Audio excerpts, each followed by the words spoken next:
വിജയം എന്ന് പറയുന്നത് നിങ്ങളെ തേടി വരുന്ന ഒരു സുഹൃത്തല്ല, മറിച്ച് നമ്മൾ നിരന്തരമായ ഒരു പരിശ്രമം കൊണ്ട് നമ്മൾ നേടിയെടുക്കേണ്ട ഒന്നാണ് എന്ന് നമ്മൾ തിരിച്ചറിയണം. ഏതൊരു എക്സാം കടന്നു വരുമ്പോഴും നിരന്തര പരിശ്രമം ഉപയോഗപ്പെടുത്തി ആ ലക്ഷ്യം നേടാനായിട്ട് നിങ്ങൾക്ക് ഓരോരുത്തർക്കും കഴിയണം. എങ്കിലാണ് നമുക്ക് വിജയിക്കാനായിട്ട് കഴിയത്തുള്ളൂ എന്നുള്ളത് ഓർമ്മപ്പെടുത്തിക്കൊണ്ട് നമ്മുടെ ക്ലാസ്സിലേക്ക് നമുക്ക് കടക്കാം. അപ്പോൾ ഇന്ന് നമ്മൾ വയലൻസ്, ഡൊമസ്റ്റിക് വയലൻസിനെ കുറിച്ചിട്ടാണ് നമ്മൾ പോകുന്നത്. ഒരു സോഷ്യൽ പ്രോബ്ലമാണ്. അപ്പോൾ ആദ്യം തന്നെ എന്താണ് വയലൻസ് എന്നുള്ളത് നമുക്ക് നോക്കാം.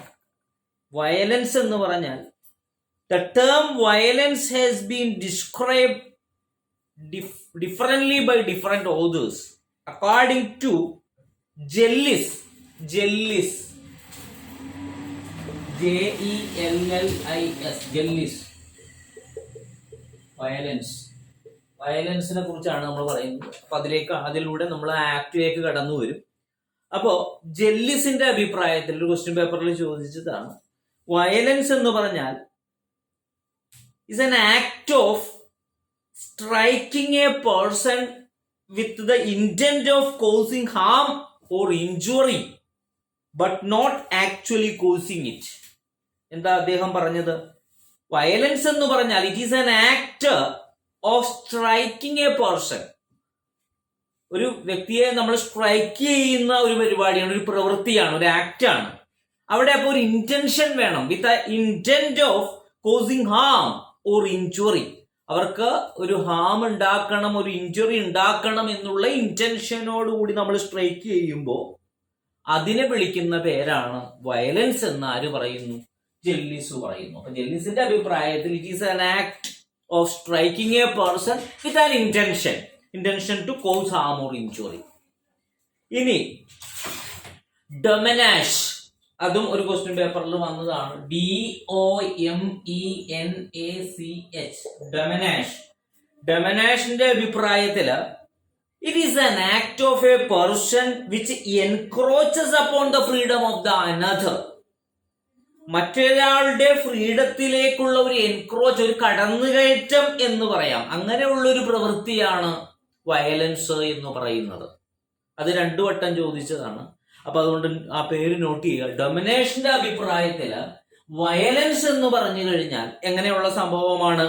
It is an act of a person which encroaches upon the freedom of another. മറ്റൊരാളുടെ ഫ്രീഡത്തിലേക്കുള്ള ഒരു കടന്നുകയറ്റം, അതിനെ വിളിച്ച പേരാണ് വയലൻസ് എന്ന് പറയുന്നത്. It's an act of a person that act encroaches upon the freedom of the another. മറ്റൊരാളുടെ ഫ്രീഡത്തിലേക്കുള്ള ഒരു കടന്നുകയറ്റം.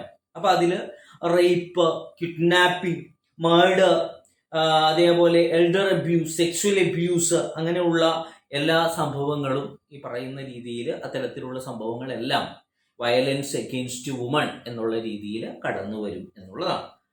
അപ്പോൾ അതിൽ പലതരത്തിലുള്ള വയലൻസുകളിൽ പ്രധാനപ്പെട്ട ഒരു വയലൻസ് ആണ് ഡൊമസ്റ്റിക് വയലൻസ് എന്ന് പറയുന്നത്.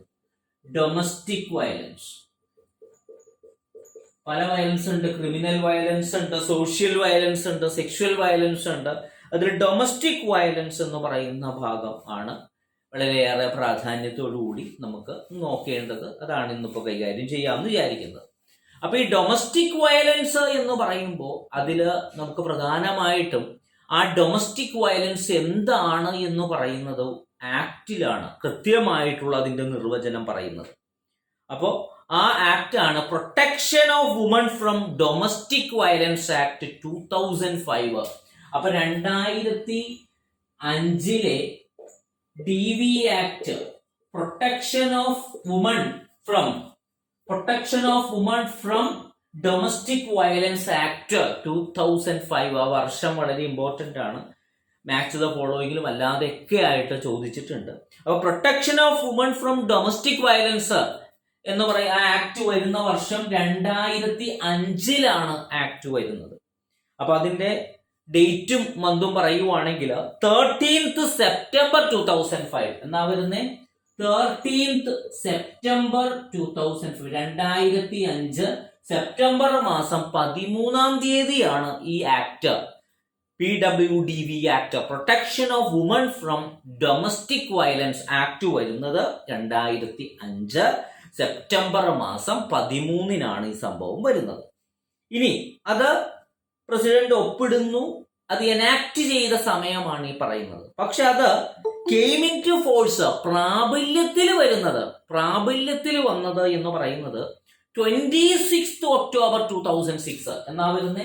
26th October 2006 2006 ഒക്ടോബർ മാസം 26-നാണ് വരുന്നത്. അതും ക്വസ്റ്റ്യൻ പേപ്പറിൽ ചോദിച്ചതാണ്, പല ക്വസ്റ്റ്യൻ പേപ്പറുകളിൽ മാറി മറിഞ്ഞ് ചോദിച്ചതാണ്. അപ്പൊ 26 ഒക്ടോബർ 2006, വർഷം മാറി 2005 എനാക്ട് ചെയ്തു. എനാക്ട് ചെയ്യുക എന്ന് പറഞ്ഞു കഴിഞ്ഞാൽ 2 സഭകളും പാസ്സാക്കി, ലോകസഭയും രാജ്യസഭയും പാസ്സാക്കി പ്രസിഡന്റ് ഒപ്പിടുമ്പോൾ അതിന് വിളിക്കുന്ന പേരാണ് എനാക്റ്റഡ്. അപ്പൊ എനാക്ട് ചെയ്തു, ദെൻ അത് പ്രാബല്യത്തിൽ വന്നു. കെയിം ഇൻ ടു ഫോഴ്സ് എന്ന് പറയുന്നത്, അല്ലെങ്കിൽ വിത്ത് എഫക്ട് ഫ്രം എന്ന് തുടങ്ങി അത് വരുന്നത് 26th October 2006-ലാണ്. 5 അല്ല, 2006-ലാണ്. അപ്പൊ ഇതില് ഏകദേശം 37ഓളം സെക്ഷനുകളാണുള്ളത്. 37 സെക്ഷൻസ്, 37 വകുപ്പുകളാണ് ഈ PWDV ആക്ടിൽ മൊത്തത്തിൽ ഉള്ളത്. അപ്പൊ ഈ ആക്ടിനെ കുറിച്ച് പറയുവാണെങ്കിൽ, സ്റ്റേറ്റ്മെന്റ് രൂപത്തിലൊക്കെ വരുവാണെങ്കിൽ എഴുതാൻ വേണ്ടിയിട്ടാണ് ഈ കാര്യം പറയുന്നത്. This legislation combines civil remedies and criminal procedures to provide the effective remedies to a woman who become the victims of the domestic violence. Domestic വയലൻസിന് ഇരയായിട്ടുള്ള സ്ത്രീകൾക്ക് 2 തരത്തിലുള്ള റെമഡികൾ ഇതിലൂടെ അവൈലബിൾ ആണ്. ഏതിലൂടെ? ഈ ഡൊമസ്റ്റിക് വയലൻസ് ആക്ടിലൂടെ. ഏതാണ് ആ 2 റെമഡികൾ? Civil as well as criminal remedies. സിവിലും കിട്ടും ആൻഡ് ക്രിമിനൽ റെമഡീസ്. അപ്പൊ നമ്മളോട് ശരിയായ പ്രസ്താവനയാണോ എന്ന് ചോദിച്ചാൽ ശരിയായ പ്രസ്താവനയാണ്. അപ്പൊ ഈ ആക്ട് പ്രകാരം this legislation that combines the civil remedies and criminal procedures to provide effective remedy, അത് നമ്മൾ കമ്പൈൻ ചെയ്തുകൊണ്ട് ഒരു എഫക്റ്റീവ് ആയുള്ള റെമഡി കൊടുക്കുന്നു. ആർക്ക്? To the woman who become the victim of a domestic violence. Domestic വയലൻസിന് ഇരയായിട്ടുള്ള സ്ത്രീകൾക്ക് എഫക്റ്റീവ് ആയിട്ടുള്ള റെമഡി കൊടുക്കുന്ന civil remedies as well as criminal പ്രൊസീജിയറുകളെല്ലാം ഉപയോഗപ്പെടുത്തിക്കൊണ്ടുള്ള ഒരു റെമഡിയാണ് ഇതുകൊണ്ട് വിഭാവനം ചെയ്യുന്നത് എന്നുള്ളതാണ്. അപ്പൊ അതിന്റെ അണ്ടറിൽ പ്രൊട്ടക്ഷൻ ഓഫീസേഴ്സ് ഉണ്ടാകും, അതേപോലെ മെഡിക്കൽ ഫെസിലിറ്റികൾ ഉണ്ടാകും, പലതരത്തിലുള്ള ഓർഡേഴ്സ് ഉണ്ടാകും. ഇതെല്ലാമാണ് അതിന്റെ അണ്ടറിൽ വരുന്നത്. അതിലേക്കെല്ലാം നമ്മൾ എത്തും. അപ്പോ ഈ ആക്ട് പ്രകാരം ഇതൊരു ബെനഫിഷ്യൽ ലെജിസ്ലേഷൻ ആണ് എന്ന് നമുക്ക് പറയാം. എങ്ങനെയുള്ള ലെജിസ്ലേഷൻ ആണ്? Beneficial legislation. അത് നമ്മളോട് ചോദിക്കാം, ഇത് ഏത് ടൈപ്പിലുള്ള ലെജിസ്ലേഷൻ ആണ് എന്നുള്ളത്. എന്ത് ലെജിസ്ലേഷൻ ആണ്? Beneficial legislation. ബെനിഫിഷ്യൽ ലെജിസ്ലേഷൻ എന്ന് പറഞ്ഞാൽ എന്താണ്? ഏതെങ്കിലും ഒരു ലോ അല്ലെങ്കിൽ ഒരു ലെജിസ്ലേഷൻ അത് ആരുടെയെങ്കിലും ബെനിഫിറ്റിന് വേണ്ടി നമ്മൾ ഉപയോഗപ്പെടുത്തും. ഇവിടെ വുമണിന്റെ ബെനിഫിറ്റിന് വേണ്ടി നമ്മൾ ഉപയോഗപ്പെടുത്തുന്നത് കൊണ്ടാണ് ഇതൊരു ബെനിഫിഷ്യൽ ലെജിസ്ലേഷൻ ആണ്. ഡൊമസ്റ്റിക് വയലൻസ് ആക്ട് എന്ന് പറയുന്നത് ഒരു ബെനിഫിഷ്യൽ ലെജിസ്ലേഷൻ ആണ് എന്നുള്ളത് നമ്മൾ നോട്ട് ചെയ്ത് വെക്കുക. ഇതെല്ലാം സ്റ്റേറ്റ്മെന്റ് രൂപത്തിൽ വന്നാൽ എഴുതാനായിട്ടുള്ള കാര്യങ്ങളാണ്. അപ്പൊ ഇതില് 2A തുടങ്ങി 2T വരെയുള്ള സെക്ഷനിലാണ് ഇതിന്റെ ഈ ഡെഫനിഷനുകൾ എന്ന് പറയുന്ന കാര്യങ്ങൾ പറയുന്നത്.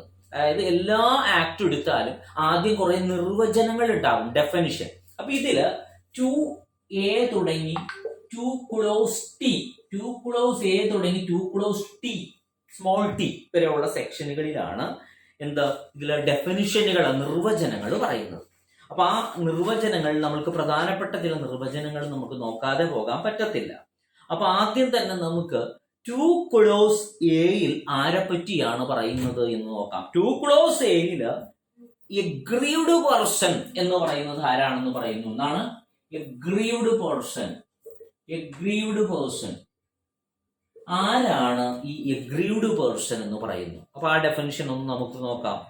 It means any woman who is or has been in domestic relationship with respondent and who alleges to have been subjected to any act of domestic violence by the respondent. എന്താ പറഞ്ഞത്? It means any woman. അപ്പൊ അതില് ഏതൊരു സ്ത്രീയും aggrieved person ആണ് കേട്ടോ.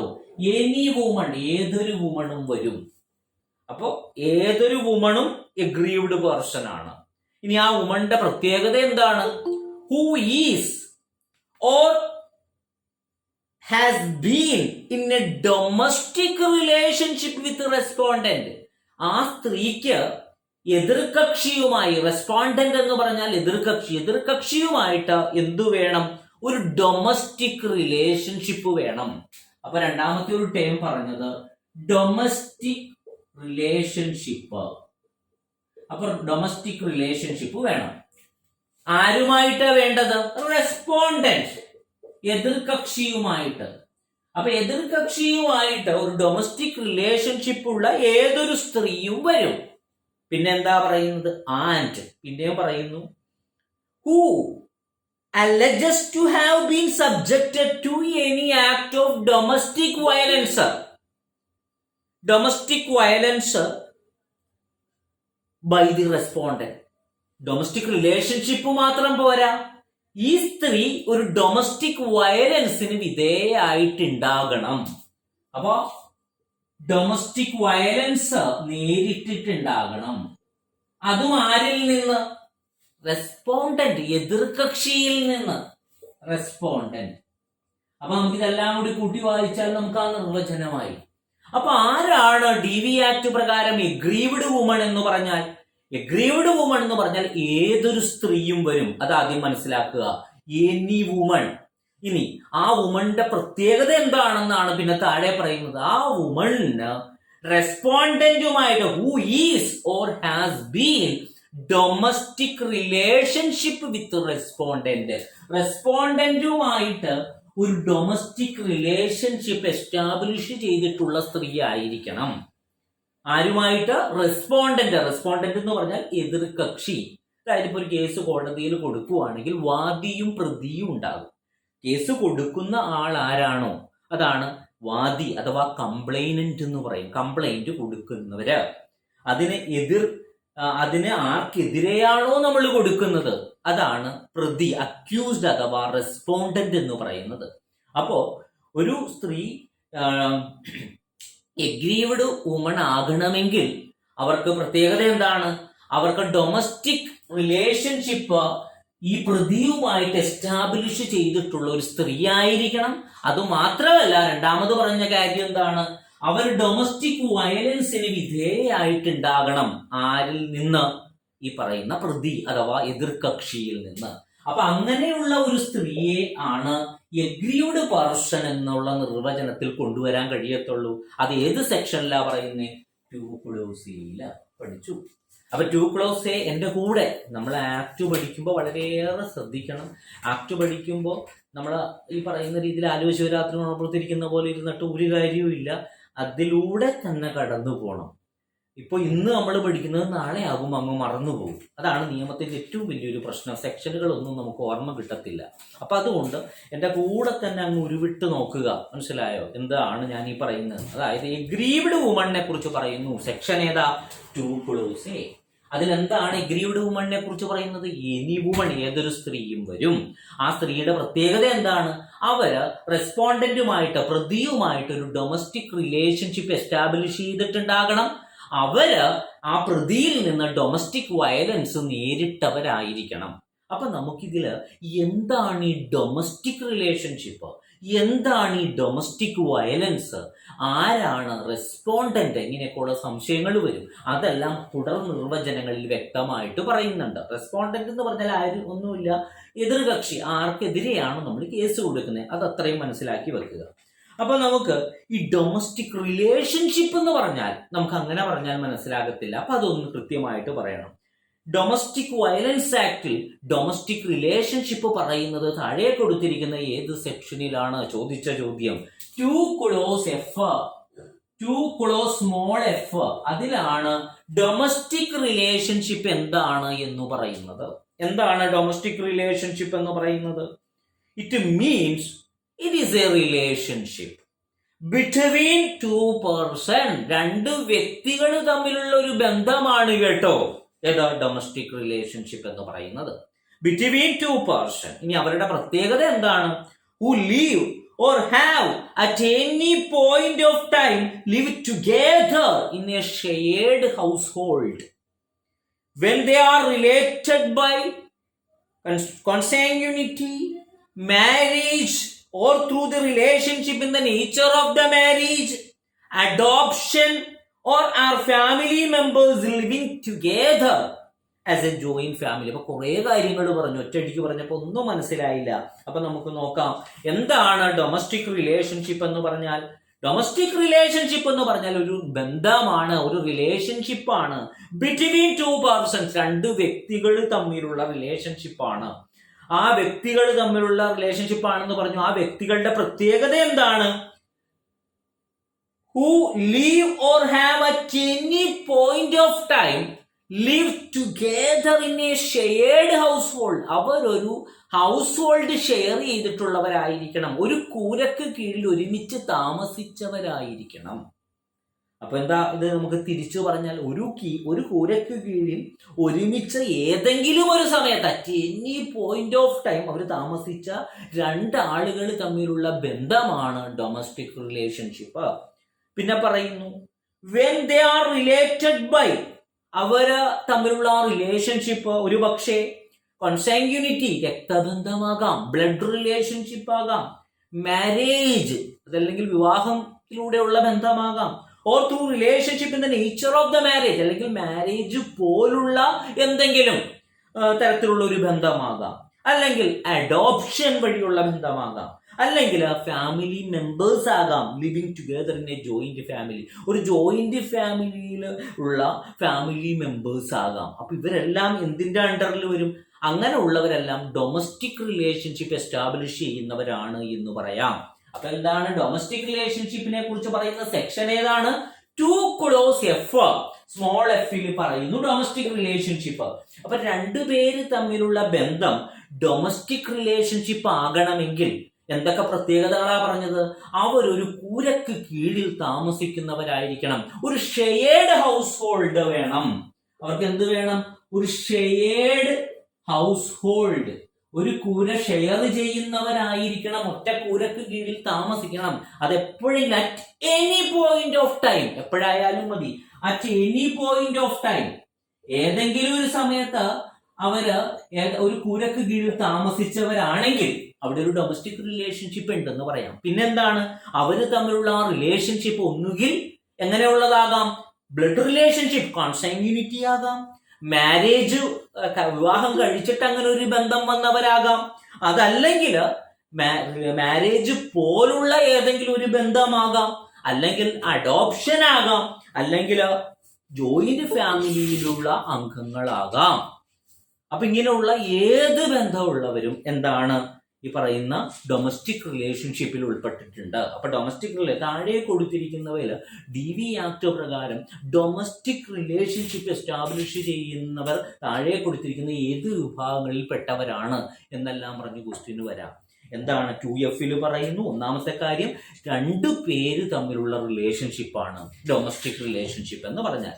ആ രണ്ടു പേരും തമ്മിൽ ഒന്നുകിൽ അവര് ഈ പറയുന്ന രക്തബന്ധം മുഖാന്തരമോ, കോൺസാങ്ക്യൂനിറ്റി മുഖാന്തരമോ, മാരേജ് മുഖാന്തരമോ, അല്ലെങ്കിൽ വേറെ മാരേജ് പോലുള്ള എന്തെങ്കിലും ഒരു ബന്ധത്തിലൂടെ, അതായത് മാരേജ് അല്ല, മാരേജിനോട് സമാനമായിട്ടുള്ള എന്തെങ്കിലും ഒരു ബന്ധത്തിൽ അവരൊരു കൂരക്ക് കീഴിൽ ഒരുമിച്ച് താമസിച്ചിട്ട് രണ്ടാളുകളാകാം, അല്ലെങ്കിൽ ഒരു ജോയിന്റ് ഫാമിലിയിലുള്ള ഫാമിലി മെമ്പേഴ്സ് ആകാം, അല്ലെങ്കിൽ അഡോപ്ഷൻ വഴിയുള്ള ബന്ധമാകാം.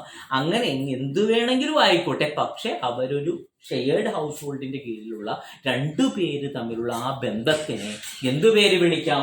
Domestic relationship. അപ്പൊ നമ്മൾ ആദ്യത്തെ ഡെഫിനിഷൻ എന്താ പറഞ്ഞേ? എഗ്രീവ്ഡ് വുമൺ എന്ന് പറഞ്ഞാൽ ഏതൊരു സ്ത്രീയും വരും, അവർ ഇത്തരത്തിലുള്ള 2F പറയുന്ന ഒരു ഡൊമസ്റ്റിക് റിലേഷൻഷിപ്പ് എസ്റ്റാബ്ലിഷ് ചെയ്തവരായിരിക്കണം. ആരുമായിട്ടായിരിക്കണം? നമ്മുടെ റെസ്പോണ്ടന്റുമായിട്ട്. ആരെങ്കിലുമായിട്ട് ഒരു പുരക്കീഴിൽ താമസിച്ചിട്ട് കാര്യമില്ല. ആ റെസ്പോണ്ടന്റ് ആർക്കെതിരെയാണോ നിങ്ങൾ കംപ്ലൈന്റ് ഫയൽ ചെയ്യുന്നത് ആ ആൾ ഒരുമിച്ച് ഒരു പുരക്ക് കീഴിൽ താമസിക്കുകയാണെങ്കിൽ അവിടെ ഡൊമസ്റ്റിക് റിലേഷൻഷിപ്പ് എസ്റ്റാബ്ലിഷ് ചെയ്തു എന്ന് പറയാം. അങ്ങനെയാണെങ്കിൽ ആ സ്ത്രീയെ നമുക്ക് എന്ത് പേര് വിളിക്കാം? എഗ്രീഡ് പേഴ്സൺ എന്ന് വിളിക്കാം. ഒരു നിമിഷം ബാങ്ക് കൊടുക്കുന്നു കേട്ടോ, ഒരു മിനിറ്റ്. അപ്പൊ നമ്മൾ പറഞ്ഞു വന്നത് ഡൊമസ്റ്റിക് റിലേഷൻഷിപ്പിനെ പറ്റിയാണ്. അപ്പൊ ഡൊമസ്റ്റിക് റിലേഷൻഷിപ്പ് എസ്റ്റാബ്ലിഷ് ചെയ്യണമെങ്കിലുള്ള കാര്യങ്ങളെല്ലാം നമ്മൾ പറഞ്ഞു.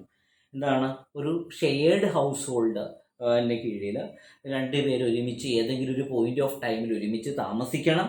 അവർ തമ്മിൽ രക്തബന്ധം മുഖാന്തിരമോ അല്ലെങ്കിൽ മാരേജ് മുഖാന്തിരമോ അല്ലെങ്കിൽ അഡോപ്ഷൻ അല്ലെങ്കിൽ മാരേജ് പോലുള്ള ബന്ധങ്ങളോ അല്ലെങ്കിൽ ജോയിന്റ് ഫാമിലിയിലെ ഫാമിലി മെമ്പേഴ്സ് ആകുകയാണെങ്കിൽ അവിടെ ഡൊമസ്റ്റിക് റിലേഷൻഷിപ്പ് ഉണ്ട് 2F. ഇനി രണ്ടാമത്തെ കാര്യം നമ്മൾ എന്താ പറഞ്ഞത്? അവര് ഈ എതിർകക്ഷിയിൽ നിന്ന് അല്ലെങ്കിൽ ആ പ്രതിയിൽ നിന്ന് ഡൊമസ്റ്റിക് വയലൻസ് നേരിട്ടവരായിരിക്കണം. അപ്പൊ നമുക്ക് ഡൊമസ്റ്റിക് വയലൻസ് എന്താണെന്ന് അറിയണം. അതാണ് നമ്മുടെ പ്രധാനപ്പെട്ട സാധനം. ഈ ഡൊമസ്റ്റിക് വയലൻസ് ആക്ട് ഒക്കെ പറയുന്നുണ്ട്, പക്ഷെ നമുക്ക് ഈ ഡൊമസ്റ്റിക് വയലൻസ് എന്ന് പറഞ്ഞാൽ എന്താണ് അതിനെക്കുറിച്ച് പറയുന്നത് സെക്ഷൻ 2 നിർവചനത്തിന്റെ ഭാഗത്ത് ഈ ഡൊമസ്റ്റിക് വയലൻസ് എന്താണെന്ന് പറയുന്നുണ്ട്. പക്ഷേ ശ്രദ്ധിക്കണം, ഡൊമസ്റ്റിക് വയലൻസിന്റെ നിർവചനം വിശദീകരിച്ചിട്ടുള്ള നിർവചനം പറയുന്നത് സെക്ഷൻ 3 ചോദിച്ച ചോദ്യമാണ്. സെക്ഷൻ 3. അപ്പൊ 2G പറയുന്നു എന്ന് പറയുന്നത് എങ്ങനെയാന്ന് വെച്ചാൽ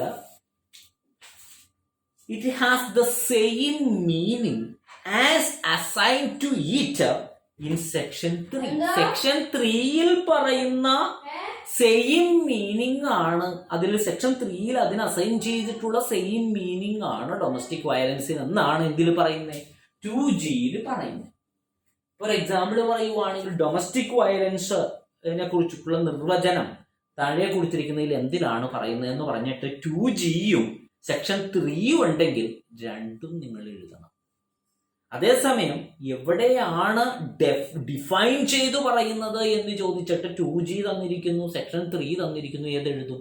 സെക്ഷൻ 3 ഡൊമസ്റ്റിക് വയലൻസിനെ കുറിച്ച് എവിടെയൊക്കെ പരാമർശം ഉണ്ട് എന്ന് ചോദിച്ചാൽ ക്വസ്റ്റ്യന്റെ മാറ്റം കണ്ടോ? അപ്പൊ 2Gയും 3യും both A and B answer ആണ്. അതേസമയം എവിടെയാണ് കറക്റ്റ് ആയിട്ട് ഡിഫൈൻ ചെയ്യുന്നതെന്ന് ചോദിച്ചാൽ ഒറ്റ ആൻസറേ ഉള്ളൂ, സെക്ഷൻ 3. ഇതാണ് ക്വസ്റ്റ്യൻ പേപ്പറിൽ പലപ്പോഴും ചോദിക്കുന്നത്. അപ്പൊ ഡൊമസ്റ്റിക് വയലൻസിന്റെ നിർവചനം പറയുന്ന സെക്ഷൻ ഏതാണ്? സെക്ഷൻ 3. സെക്ഷൻ 3 ഡൊമസ്റ്റിക് വയലൻസ് എന്താണെന്ന് വിശദീകരിച്ചു പറയുന്നത്. അപ്പൊ നമുക്ക് സെക്ഷൻ 3 എന്താണ് പറയുന്നത് എന്നുള്ളത് നമുക്ക് നോക്കാം. അത് വളരെ ഇമ്പോർട്ടന്റ് ആണ്. അപ്പോ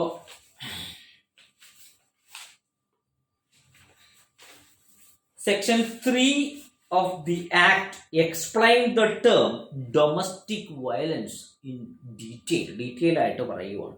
It states that an act or omission will qualify as a domestic violence if it harms or injures health, safety, limb, life and mental and physical well-being of a woman. Such abuse can be physical, sexual, economical, verbal and emotional. അപ്പൊ എന്താ പറഞ്ഞേ? Section 3 കുറെ കാര്യങ്ങൾ പറഞ്ഞു. അപ്പോ ഈ act പ്രകാരം പറയുന്ന അബ്യൂസുകൾ ഏതൊക്കെയാണ് എന്ന് ചോദിച്ചാൽ ഫിസിക്കൽ അബ്യൂസ് പറയുന്നുണ്ട്. ഫിസിക്കൽ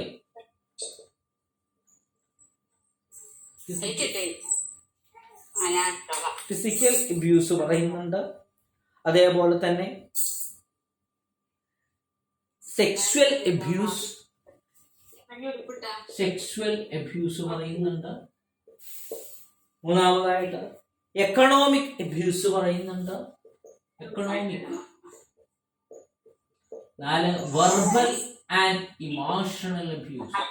അപ്പൊ ഇത്തരത്തിലുള്ള എല്ലാ തരത്തിലുള്ള അബ്യൂസുകളും അതിൽ കൃത്യമായിട്ട് പറയുന്നുണ്ട്. അപ്പൊ ഗ്രീഷ്മ മയക്കൊന്നും ഇങ്ങോട്ടാക്കോ? ഗ്രീഷ്മ. അപ്പോ സെക്ഷൻ 3 കൃത്യമായിട്ട് പറയുന്നുണ്ട്, എത്ര തരത്തിലുള്ള അബ്യൂസുകളെ പറ്റി പറയുന്നുണ്ട്. അത് ഇമ്പോർട്ടന്റ് ആണ്. Physical abuse, sexual abuse, economic abuse, അതേപോലെ വെർബൽ ആൻഡ് ഇമോഷണൽ അബ്യൂസ്. അതായത് ഡൊമസ്റ്റിക് വയലൻസിൽ കവേർഡ് ആയിട്ടുള്ള അബ്യൂസുകൾ ഏതെല്ലാം? ചോദിച്ച ചോദ്യം ഏതൊക്കെയാണ് abuse? Physical abuse, sexual abuse, economic abuse, verbal and emotional abuse. വളരെ ഇമ്പോർട്ടന്റ്. അപ്പൊ ഇതെല്ലാം ഈ കവേർഡ് അബ്യൂസുകളെ കുറിച്ച് കവേർഡ് ആയിട്ടുള്ള സെക്ഷൻ ഏതാണ്? മറന്നു പോകല്ലേ, സെക്ഷൻ 3 ഈ പറയുന്ന അബ്യൂസുകളെയൊക്കെ പറ്റി പറയുന്നത്. അപ്പോ സെക്ഷൻ 3 കൃത്യമായിട്ട് പറയുന്നത് എനി ആക്ട് ഓർ ഒമിഷൻ, ഏതൊരു ആക്ട് അല്ലെങ്കിൽ ഒമിഷൻ അത് ഡൊമസ്റ്റിക് വയലൻസ് ആകണമെങ്കിൽ if that act or omission harms or injures health, safety, limb, life, mental and physical well-being of a woman. അതായത് ഒരു സ്ത്രീയുടെ ആരോഗ്യത്തിനോ അവരുടെ സേഫ്റ്റിക്കോ അവരുടെ ബോഡി ഓർഗൻസിനോ ലൈഫ് അവരുടെ ജീവിതത്തിനോ അല്ലെങ്കിൽ മാനസികമായ ശാരീരികമായിട്ടുള്ള വെൽബീയിങ്ങിനോ കോട്ടം തരത്തുന്ന വിധത്തിലുള്ള ഏതൊരു ആക്റ്റും ഒരു ഒമിഷനും എന്താണ്? ഡൊമസ്റ്റിക് വയലൻസ് ആണ് കേട്ടോ. അപ്പൊ അതിൽ നിന്നാണ് നമ്മൾ എന്ത് പറഞ്ഞത്? Physical abuse, sexual abuse, economic abuse, verbal and emotional abuse എന്ന് പറഞ്ഞത്. അപ്പോ എന്താണ് നമ്മൾ പറഞ്ഞത്? സെക്ഷൻ 3 പറയുന്നു എനി ആക്ട് ഓർ ഒമിഷൻ, ഏതൊരു ആക്ടും ഒമിഷനും നമ്മുടെ ഡൊമസ്റ്റിക് വയലൻസ് ആകണമെങ്കിൽ that act or omission harm or make injury, എന്തിനൊക്കെ? ആ സ്ത്രീയുടെ ഹെൽത്തിന്, സേഫ്റ്റിക്ക്, limb that is the body organ or life, mental and physical wellbeing of a woman. ഇനി കഴിഞ്ഞില്ല, വീണ്ടും പറയുന്നു സെക്ഷനിൽ it harms, harasses, injures, endanger the aggrieved person to coerce her or any her family members to meet unlawful demands like dowry or any other valuable security or property. അപ്പൊ ഒന്നാമത് പറഞ്ഞു ഏതൊരു harm or injury, അത് അവരുടെ ഹെൽത്തിന്, സേഫ്റ്റിക്ക് എന്നെല്ലാം അങ്ങ് പറഞ്ഞുപോയി. രണ്ടാമത് പറഞ്ഞത് ഹാംസ്, ഉപദ്രവം ഉണ്ടാക്കുന്നു അല്ലെങ്കിൽ ഹരാസ് ചെയ്യുന്നു, ഇഞ്ചുറി ഉണ്ടാക്കുന്നു, എൻഡേഞ്ചർ, ഭീഷണി ഉണ്ടാക്കുന്നു. ദ എഗ്രീവ്ഡ് പേഴ്സൺ, ആർക്ക്? നമ്മൾ നേരത്തെ പറഞ്ഞ ഈ എഗ്രീവ്ഡ് പേഴ്സൺ, ആ സ്ത്രീക്ക് എന്ന് കൂട്ടുക. To coerce her or any her family members, അവരെയോ അല്ലെങ്കിൽ അവരുടെ ഫാമിലി മെമ്പേഴ്സിനോ അവരെ കൊയേഴ്ഷൻ, അവരെ സമ്മർദ്ദത്തിന് കീഴ്പ്പെടുത്തുന്നു, അല്ലെങ്കിൽ അവരെ ബുദ്ധിമുട്ടുണ്ടാക്കുന്നു. ടു മീറ്റ് അൺലോഫുൾ ഡിമാൻഡ്സ്, അതായത് നിയമപ്രകാരമല്ലാത്ത ചില ഡിമാൻഡുകൾ, അതായത് ഡൗറി പോലുള്ളതോ അല്ലെങ്കിൽ വേറെ ഏതെങ്കിലും വാല്യൂബിൾ സെക്യൂരിറ്റി, ഒരു പ്രോപ്പർട്ടി, നീ വീട്ടിലേക്ക് ചെന്നിട്ട് ആ സ്വത്തിന്റെ പകുതി വാങ്ങിച്ചുകൊണ്ട് വാ എന്നെല്ലാം പറഞ്ഞിട്ട് ഉള്ള രീതിയിൽ ഹരാസ് ചെയ്യുന്നു. അപ്പൊ അതെല്ലാം എന്താണ്? ഡൊമസ്റ്റിക് വയലൻസ് ആണ്. അപ്പൊ അത് അവരെ തന്നെ ചെയ്യണം എന്നല്ല, അവരുമായിട്ട് ബന്ധമുള്ള any of her family members to meet the unlawful demands like dowry or any other valuable security or property. അങ്ങനെ വരുമ്പോൾ അത് ഡൊമസ്റ്റിക് വയലൻസ് ആണ്. അപ്പൊ നേരത്തെ പറഞ്ഞത് അവരുടെ ഹെൽത്ത്, അവരുടെ സേഫ്റ്റി, അവരുടെ ലിംബ് അല്ലെങ്കിൽ അവരുടെ ഫിസിക്കൽ വെൽബീയിങ്ങിന് കോട്ടം വരുത്തുന്ന വിധത്തിലുള്ള പ്രവൃത്തി.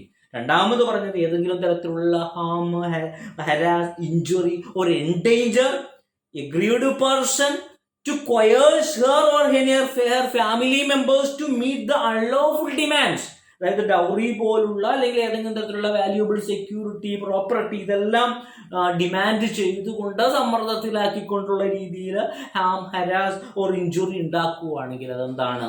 അത് ഡൊമസ്റ്റിക് വയലൻസ് ആണ്. അപ്പൊ രണ്ട് കാര്യങ്ങൾ പറഞ്ഞു. മൂന്നാമത് cause any other physical and mental injury to the aggrieved person, അതല്ലെങ്കിൽ വേറെ ഏതെങ്കിലും തരത്തിലുള്ള ഫിസിക്കലായിട്ടുള്ളതോ മെന്റലായിട്ടുള്ളതുമായുള്ള ഇഞ്ചുറി എഗ്രീവ്ഡ് പേഴ്സൺ ഉണ്ടാക്കുന്നു. അപ്പൊ രണ്ടാമത്തേത് ഹരാസ് ചെയ്യുന്നു, to coerce her or her family members എന്തിനു വേണ്ടി? ഡൗറി പോലുള്ള അൺലോഫുൾ ഡിമാൻഡിന് വേണ്ടി. പിന്നെന്താണ് മൂന്നാമത് പറഞ്ഞത്? Physical and mental harm. Physical plus mental harm ഇങ്ങനെ ഉണ്ടാക്കുമ്പോൾ അതെന്താണ്? അത് ഡൊമസ്റ്റിക് വയലൻസ് എന്ന് പറയുന്ന പട്ടികയിൽ വരും എന്നാണ് പറയുന്നത്. അപ്പൊ സെക്ഷൻ 3 വളരെ ഇമ്പോർട്ടന്റ് ആണ്. ഒന്നുകൂടി നമുക്ക് അതിലേക്ക് കടന്നു വരാം. സെക്ഷൻ 3യിലാണ് എന്തിനെ പറ്റി പറയുന്നേ? ഡൊമസ്റ്റിക് വയലൻസ് എന്താണെന്ന് കൃത്യമായിട്ടുള്ള നിർവചനം പറയുന്നത് സെക്ഷൻ 3യിലാണ്. പഠിച്ചു. ആ സെക്ഷൻ 3യിലെ ഡൊമസ്റ്റിക് വയലൻസിനെ കുറിച്ചുള്ള നിർവചനം എന്താണ് പറയുന്നത്? എനി ആക്ട് ഓർ ഒമിഷൻ, ഏതൊരു ആക്ട് അല്ലെങ്കിൽ ഒമിഷൻ ഡൊമസ്റ്റിക് വയലൻസ് ആകണമെങ്കിൽ that harm or injure health, safety, limb, life or mental and physical wellbeing of a woman. ഒരു വുമണിന്റെ ഫിസിക്കൽ ആൻഡ് മെന്റൽ വെൽബീയിങ്ങിനോ അവരുടെ ബോഡി ഓർഗൻസിനോ അവരുടെ സേഫ്റ്റിക്കോ അവരുടെ ഹെൽത്തിനോ ഇഞ്ചുറി ഉണ്ടാക്കുന്ന രീതിയിലുള്ള ഏതൊരു പ്രവൃത്തിയും എന്താണ്? ഡൊമസ്റ്റിക് വയലൻസ് ആണ്. ഒന്നാമത്തെ പോയിന്റ്. രണ്ടാമത് പറഞ്ഞത് എന്താണ്? That act or omission harm, harass, injures or endanger the aggrieved person to coerce her, അവളെയോ or any of her family members-നെയോ coerce ചെയ്യുന്ന രീതിയിൽ അവർക്ക് ഭീഷണി ഉണ്ടാക്കുകയോ ഇഞ്ചുറി ഉണ്ടാക്കുകയോ ഹരാസ് ചെയ്യുകയോ ഏതെങ്കിലും തരത്തിലുള്ള ഉപദ്രവങ്ങൾ ഏൽപ്പിക്കുകയോ ചെയ്യുന്നു. എന്തിനു വേണ്ടിയാ? ടു മീറ്റ് അൺലോഫുൾ ഡിമാൻഡ്സ്, നിയമപ്രകാരമല്ലാത്ത ലോഫുൾ അല്ലാത്ത ചില ഡിമാൻഡുകൾക്ക് വേണ്ടി. ആ ഡിമാൻഡുകൾ ഏതുപോലുള്ളതാകാം? ഡൗറി പോലുള്ളതോ അല്ലെങ്കിൽ വേറെ ഏതെങ്കിലും തരത്തിലുള്ള വാല്യൂബിൾ സെക്യൂരിറ്റി കിട്ടണമെന്ന് പറഞ്ഞിട്ടുള്ള വാശിയോ അങ്ങനെയുള്ള കാര്യങ്ങളാകാം. അത് ഡൊമസ്റ്റിക് വയലൻസ് ആണ്. മൂന്നാമതായിട്ട് പറഞ്ഞ എന്താണ്? Any other physical and mental injury to the aggrieved person, ഏതെങ്കിലും തരത്തിലുള്ള ഫിസിക്കലോ ശാരീരികമോ മാനസികവുമായുള്ള ഇഞ്ചുറി ഉണ്ടാക്കുന്ന വിധത്തിലുള്ള പെരുമാറ്റം എന്ന് പറയുന്നത്. അപ്പൊ അതിൽ 4 തരത്തിലുള്ള അബ്യൂസുകളാണ് അതിൽ കവേർഡ് ആയിട്ട് വരുന്നത്. അതാണ് നമ്മൾ പറയുന്നത് physical abuse, sexual abuse, verbal and emotional abuse and economic abuse എന്ന് പറയുന്നത്. അപ്പൊ നമുക്ക് ഫിസിക്കൽ അബ്യൂസ് എന്ന് പറയുന്ന ഗണത്തിൽ വരുന്ന സംഭവങ്ങൾ എന്താണെന്ന് നോക്കാം. എന്താണ്? use of physical force against a woman such that she suffers from bodily injury, hurt. അതായത് അവർക്ക് ഉപദ്രവം ഉണ്ടാക്കുവാൻ, ഇഞ്ചുറി ഉണ്ടാക്കുന്ന വിധത്തിൽ ശാരീരികമായിട്ടുള്ള ഫോഴ്സ് ഉപയോഗിക്കുന്നു. ഫിസിക്കൽ ഫോഴ്സ് ഉപയോഗിച്ചിട്ട് അവർക്ക് ബോഡിലി ഇഞ്ചുറി ഉണ്ടാക്കുന്ന പരിപാടിയാണ് എന്ത്? ഈ ഒന്നാമത് പറഞ്ഞ ഈ ഫിസിക്കൽ അബ്യൂസ് എന്ന് പറയുന്ന ഗണത്തിൽ വരുന്നത്. അതില് ഫിസിക്കൽ അസോൾട്ട് വരാം, അതല്ലെങ്കിൽ criminal intimidation, that means threaten to cause hurt, അതായത് ഉപദ്രവിക്കും എന്ന് പറഞ്ഞുള്ള ഭീഷണികളാകാം. ആൻഡ് ക്രിമിനൽ ഫോഴ്സ് ഇഞ്ചുറി ഉണ്ടാക്കണമെന്നുള്ള ഉദ്ദേശത്തോടു കൂടി ഫോഴ്സ് ഉപയോഗിക്കുന്നു. In the form of beating, kicking, punching തുടങ്ങിയുള്ള പരിപാടികൾ ചെയ്യാം. അല്ലെങ്കിൽ abandon the aggrieved person in a dangerous place, ഏതെങ്കിലും ഡേഞ്ചറസ് അപകടകരമായ സ്ഥലത്ത് കൊണ്ടുപോയിട്ട് അവരെ ഉപേക്ഷിക്കുക. അല്ലെങ്കിൽ making use of a weapons to threaten her, weapon ഉപയോഗിച്ചിട്ട് അവർക്ക് മുറിവേൽപ്പിക്കുക. അല്ലെങ്കിൽ forcing her to leave her matrimonial home, അവരുടെ ആ മാട്രിമോണിയൽ ഹോമിൽ നിന്ന് നിർബന്ധിച്ച് അവരെ പുറത്തേക്ക് തള്ളി വിടുക. ഹേർട്ടിങ് ഹെർ ചിൽഡ്രൻ, കുട്ടികളെ ഉപദ്രവം ഉണ്ടാക്കുക. Using physical force in sexual സിറ്റുവേഷനുകളിൽ ഫിസിക്കൽ ഫോഴ്സ് ഉപയോഗിക്കുക. ഇങ്ങനെയൊക്കെ വരുമ്പോൾ അതെല്ലാം എന്താണ്? അതെല്ലാം ഡൊമസ്റ്റിക് വയലൻസ് എന്ന് പറയുന്നതിന്റെ പരിധിയിൽ വരും. അതിൽ വരുന്ന ഫിസിക്കൽ അബ്യൂസ് എന്ന് പറയുന്ന ഗണത്തിൽ വരും. അപ്പോൾ ഒരു സ്ത്രീയുടെ കുട്ടികളെ ഉപദ്രവിക്കുന്നു, അപ്പൊ എന്താണ്? ഫിസിക്കൽ അബ്യൂസ് ആണ്. അത് ശാരീരിക, അവർക്കെല്ലാം മുറിവ് ഏൽക്കുന്നതെങ്കിലും കൂടിയും അത് ഫിസിക്കൽ അബ്യൂസ് എന്ന് പറയുന്ന ഗണത്തിലാണ് വരുന്നത് എന്നാണ് നിർവചനത്തിൽ പറയുന്നത്. അപ്പൊ എന്താണ് ഫിസിക്കൽ അബ്യൂസ് എന്ന് പറഞ്ഞാൽ? ഫിസിക്കൽ ഫോഴ്സ് ഉപയോഗപ്പെടുത്തുവാണ് against the woman that she suffers bodily injury or hurt. അതുപ്രകാരം അവർക്ക് ശാരീരികമായിട്ടുള്ള മുറിവുകൾ ഏൽക്കുന്നു. പിന്നെ രണ്ടാമത് എന്താ പറയുന്നത്? Physical assault, criminal intimidation and criminal force in the form of beating, അതായത് ചവിട്ടുന്നു, തള്ളുന്നു, അടിക്കുന്നു, മനസ്സിലായി, രണ്ടെണ്ണമൊക്കെ അടിച്ചു വന്നിട്ട് നല്ലത് കൊടുത്തു കഴിഞ്ഞാൽ അതൊക്കെ എന്താണ്, ആ ഫിസിക്കൽ അസോൾട്ട്. അതല്ലെങ്കിൽ എവിടെയെങ്കിലും കൊണ്ടുപോയി ഒരു ഡേഞ്ചറസ് പ്ലേസിൽ ഉപേക്ഷിക്കുന്നു, അല്ലെങ്കിൽ നീ ഇവിടെ നിന്ന് ഇറങ്ങിപ്പോകും എന്ന് പറഞ്ഞിട്ട് പിടിച്ച് തള്ളി പുറത്താക്കുന്നു മാട്രിമോണിയൽ ഹോമിൽ നിന്ന്, അങ്ങനെയൊക്കെയുള്ള കാര്യങ്ങൾ, അതായത് ഹേർട്ടിങ് ദ ചിൽഡ്രൻ. അപ്പോൾ ഇതെല്ലാം എന്തിൽ വരുന്നതാണ്, ഫിസിക്കൽ എബ്യൂസിൽ വരുന്നതാണ്. ഇനി രണ്ടാമത് പറയുന്ന കാറ്റഗറിയാണ് സെക്ഷുവൽ എബ്യൂസ് എന്ന് പറയുന്നത്. അതെന്താണ്? The physical force and includes any act which a woman is forced to perform unwanted, unsafe or degrading sexual activity. അതായത് സെക്ഷുവൽ ആക്ടിവിറ്റിയെ ഡിഗ്രേഡ് ചെയ്യുന്ന വിധത്തിലുള്ള ഏതെങ്കിലും തരത്തിലുള്ള പ്രവർത്തനങ്ങൾ, അല്ലെങ്കിൽ അൺവാണ്ടഡ് ആയിട്ടുള്ള ഒരു അൺവാണ്ടഡ് സെക്സിന് വേണ്ടി നിർബന്ധിക്കുക, ഇങ്ങനെയൊക്കെയുള്ള കാര്യങ്ങൾ സെക്ഷുവൽ എബ്യൂസിൽ വരുന്നതാണ്.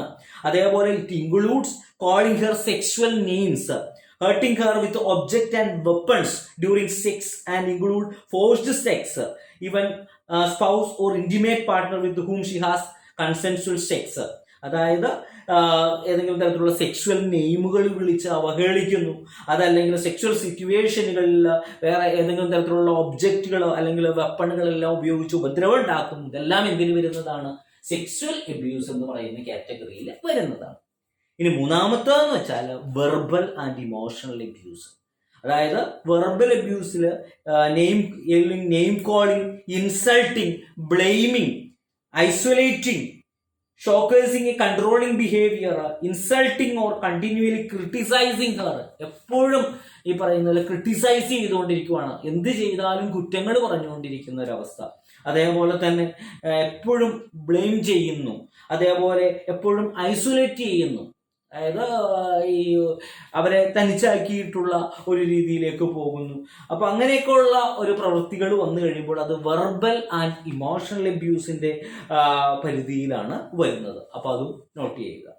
ഇനി എക്കണോമിക് അബ്യൂസ് എന്ന് പറഞ്ഞു കഴിഞ്ഞാൽ അതിൽ വരുന്നത് a woman not being provided with enough money by her partner to maintain herself and her children through buying clothes, food, medicines. അതായത് അത്യാവശ്യമായുള്ള കാര്യങ്ങൾക്ക് പോയി ഇപ്പോൾ മെഡിസിൻ വാങ്ങുക, ക്ലോത്ത്, ഫുഡ്, ഇതിന് പോലും പൈസ ഒന്നും ചെലവാക്കാതെ അവരെ ഉപദ്രവം ഉണ്ടാക്കുന്നു. Not being provided with enough money, അതിനുള്ള പൈസ ഒന്നും കൊടുക്കുന്നില്ല. To maintain herself and her children, അവർക്കോ അവരുടെ മക്കൾക്കോ ഈ പറയുന്ന രീതിയിൽ ജീവിക്കാനായിട്ട്, മെയിൻറ്റെയിൻ ചെയ്യാനായിട്ടുള്ള രീതിയിലുള്ള അവരുടെ ചിലവിനായിട്ട് കൊടുക്കുന്നില്ല. ഫുഡ് കഴിക്കുന്നത് അല്ലെങ്കിൽ ക്ലോത്തും അങ്ങനെയുള്ള എക്കണോമിക് അബ്യൂസിൽ വരും. അതേപോലെ it also include not allowing woman to take up employment.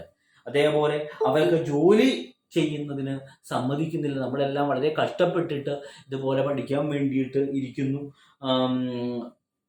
ICDS supervisor ആകണം അല്ലെങ്കിൽ വെൽഫെയർ ഓഫീസർ ആകണമെന്നെല്ലാം പറഞ്ഞിട്ട് നമ്മൾ നിൽക്കുന്നു, പക്ഷേ നമ്മളോട് ജോലിക്ക് പോകാൻ പറ്റത്തില്ല എന്ന് പറയുന്നു. അത് ഏത് തരത്തിലുള്ള അബ്യൂസ് ആണ്?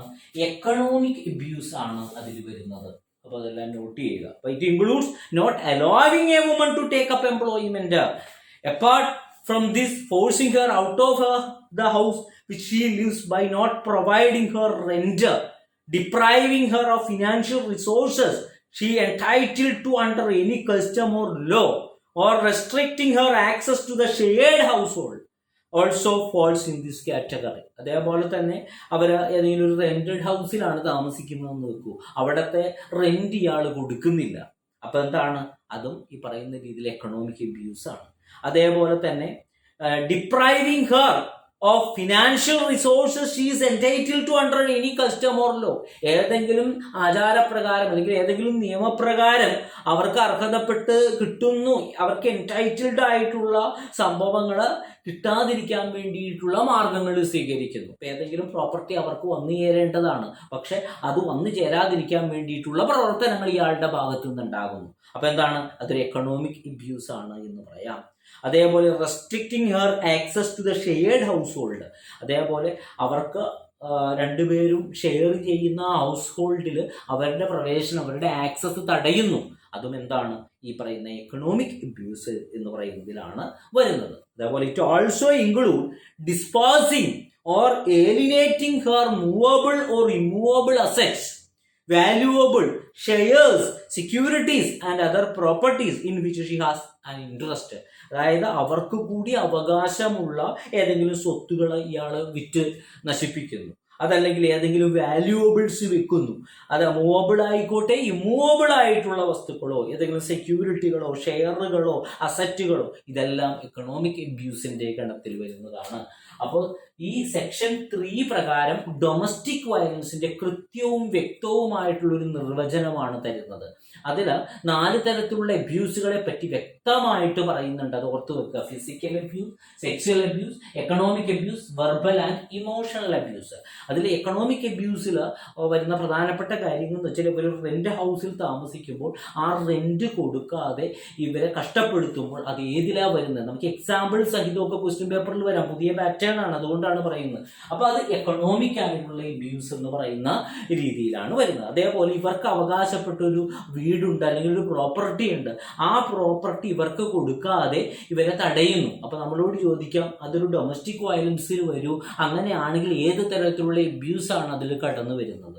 അത് ഡൊമസ്റ്റിക് വയലൻസിൽ വരും. ഏത് തരത്തിലുള്ള അബ്യൂസാണ് കടന്നു വരുന്നത്? അവരുടെ പേരിലുള്ള ഒരു പ്രോപ്പർട്ടി ആയിരുന്നു, ആ പ്രോപ്പർട്ടി അവർക്ക് വന്നു ചേരാത്ത രീതിയിലുള്ള പ്രവർത്തനങ്ങൾ ഈ പറയുന്ന റെസ്പോണ്ടന്റ് ചെയ്യുന്നു. അങ്ങനെയാണെങ്കിൽ അത് ഏത് അബ്യൂസിലാ വരുന്നേ ഒന്ന് പറഞ്ഞേ. മനസ്സിലാവുന്നുണ്ടോ? ഏത് അബ്യൂസിലാ വരുന്നേ എന്ന് പറഞ്ഞേ. ഫിസിക്കൽ ആണോ, ഇമോഷണൽ ആണോ, എക്കണോമിക് ആണോ? ഏത് തരത്തിലുള്ള അബ്യൂസിലാ വരുന്നേ? മനസ്സിലായില്ല? ഒരു അബ്യൂസിലും വരുന്നില്ലേ? പറയുന്ന ഒന്നും കേൾക്കുന്നില്ലേ? ഈ പൊട്ടൻ ബിസ്ക്കറ്റ് കണ്ട പോലെയാണ് ഇരിക്കുന്നത്. ഇത് ഒരു പ്രാവശ്യം നിങ്ങൾ പല പ്രാവശ്യം ഞാൻ പറഞ്ഞിട്ടുണ്ട്, നിങ്ങൾ പ്രതികരിക്കണം എന്ന്. കേൾക്കാത്തത് കൊണ്ടാണോ പറയാത്തെ? കേൾക്കുന്നില്ലേ?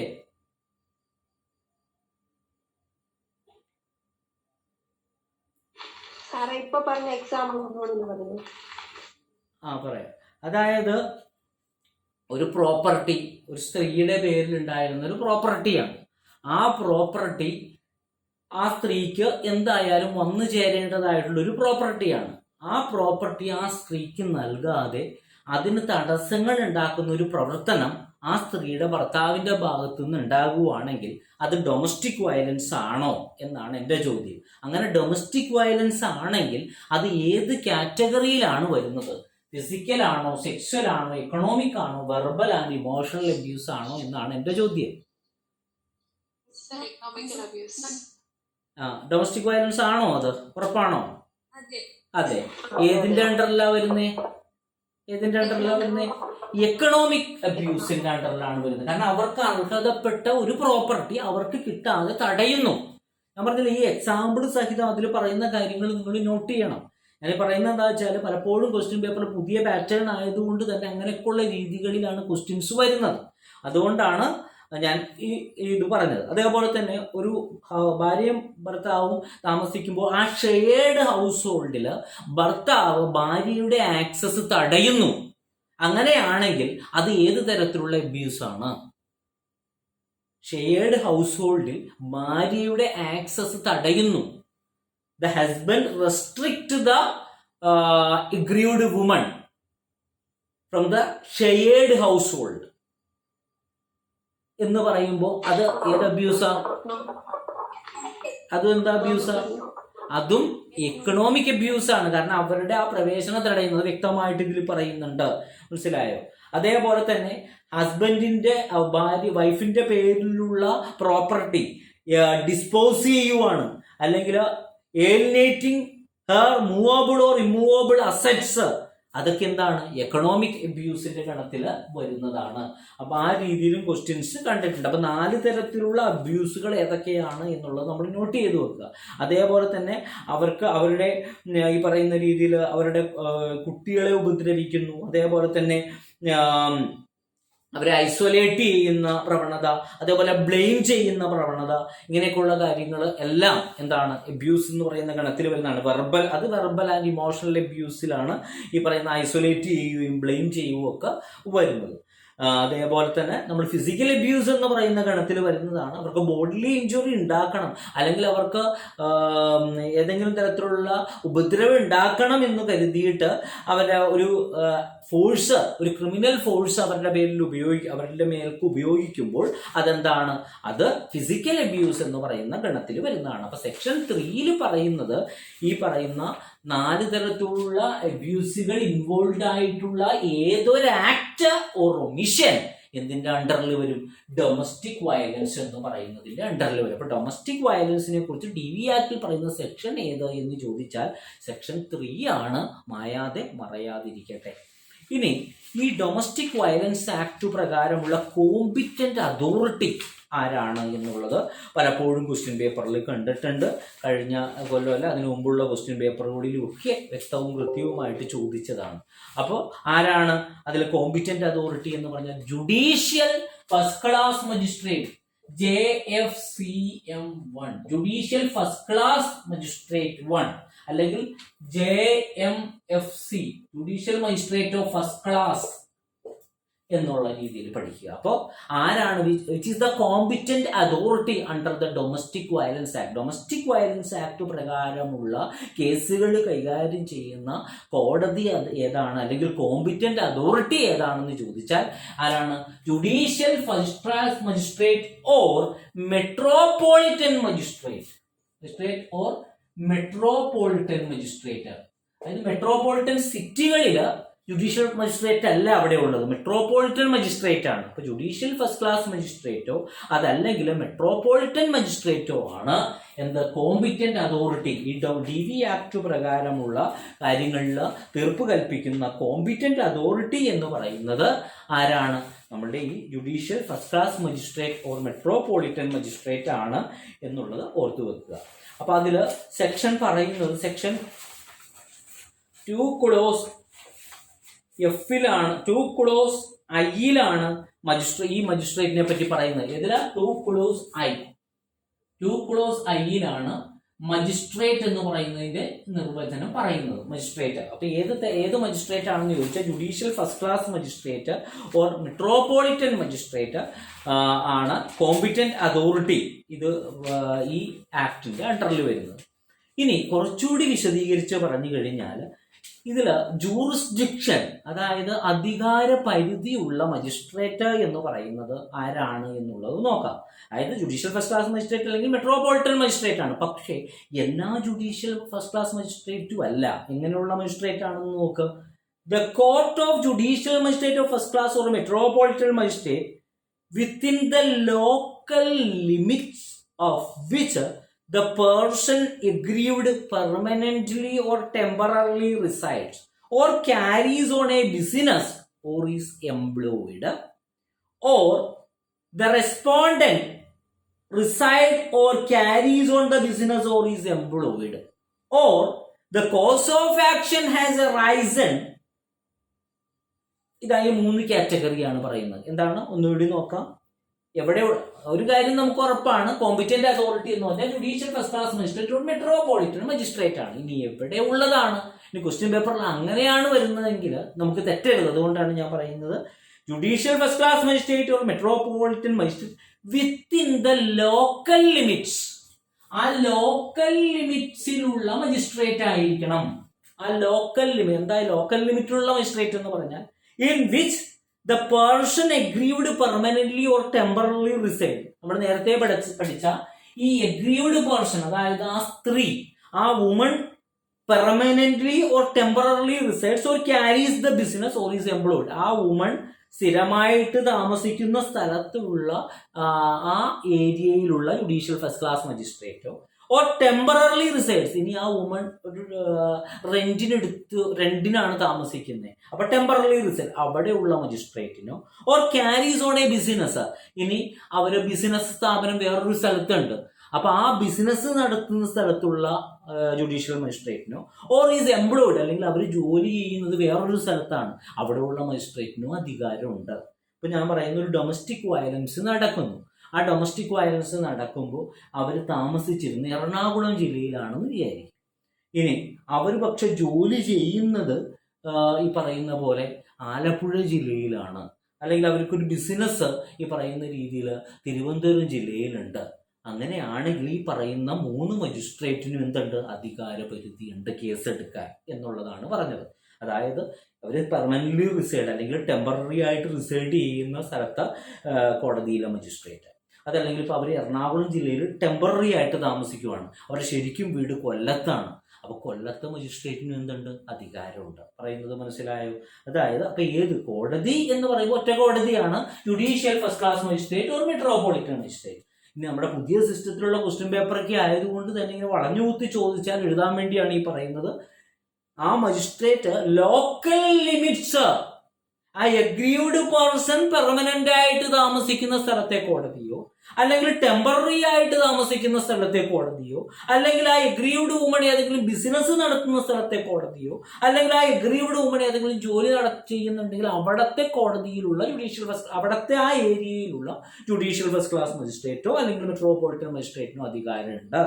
ഓർ അതല്ലെങ്കിൽ പിന്നെ ഏതിനാ?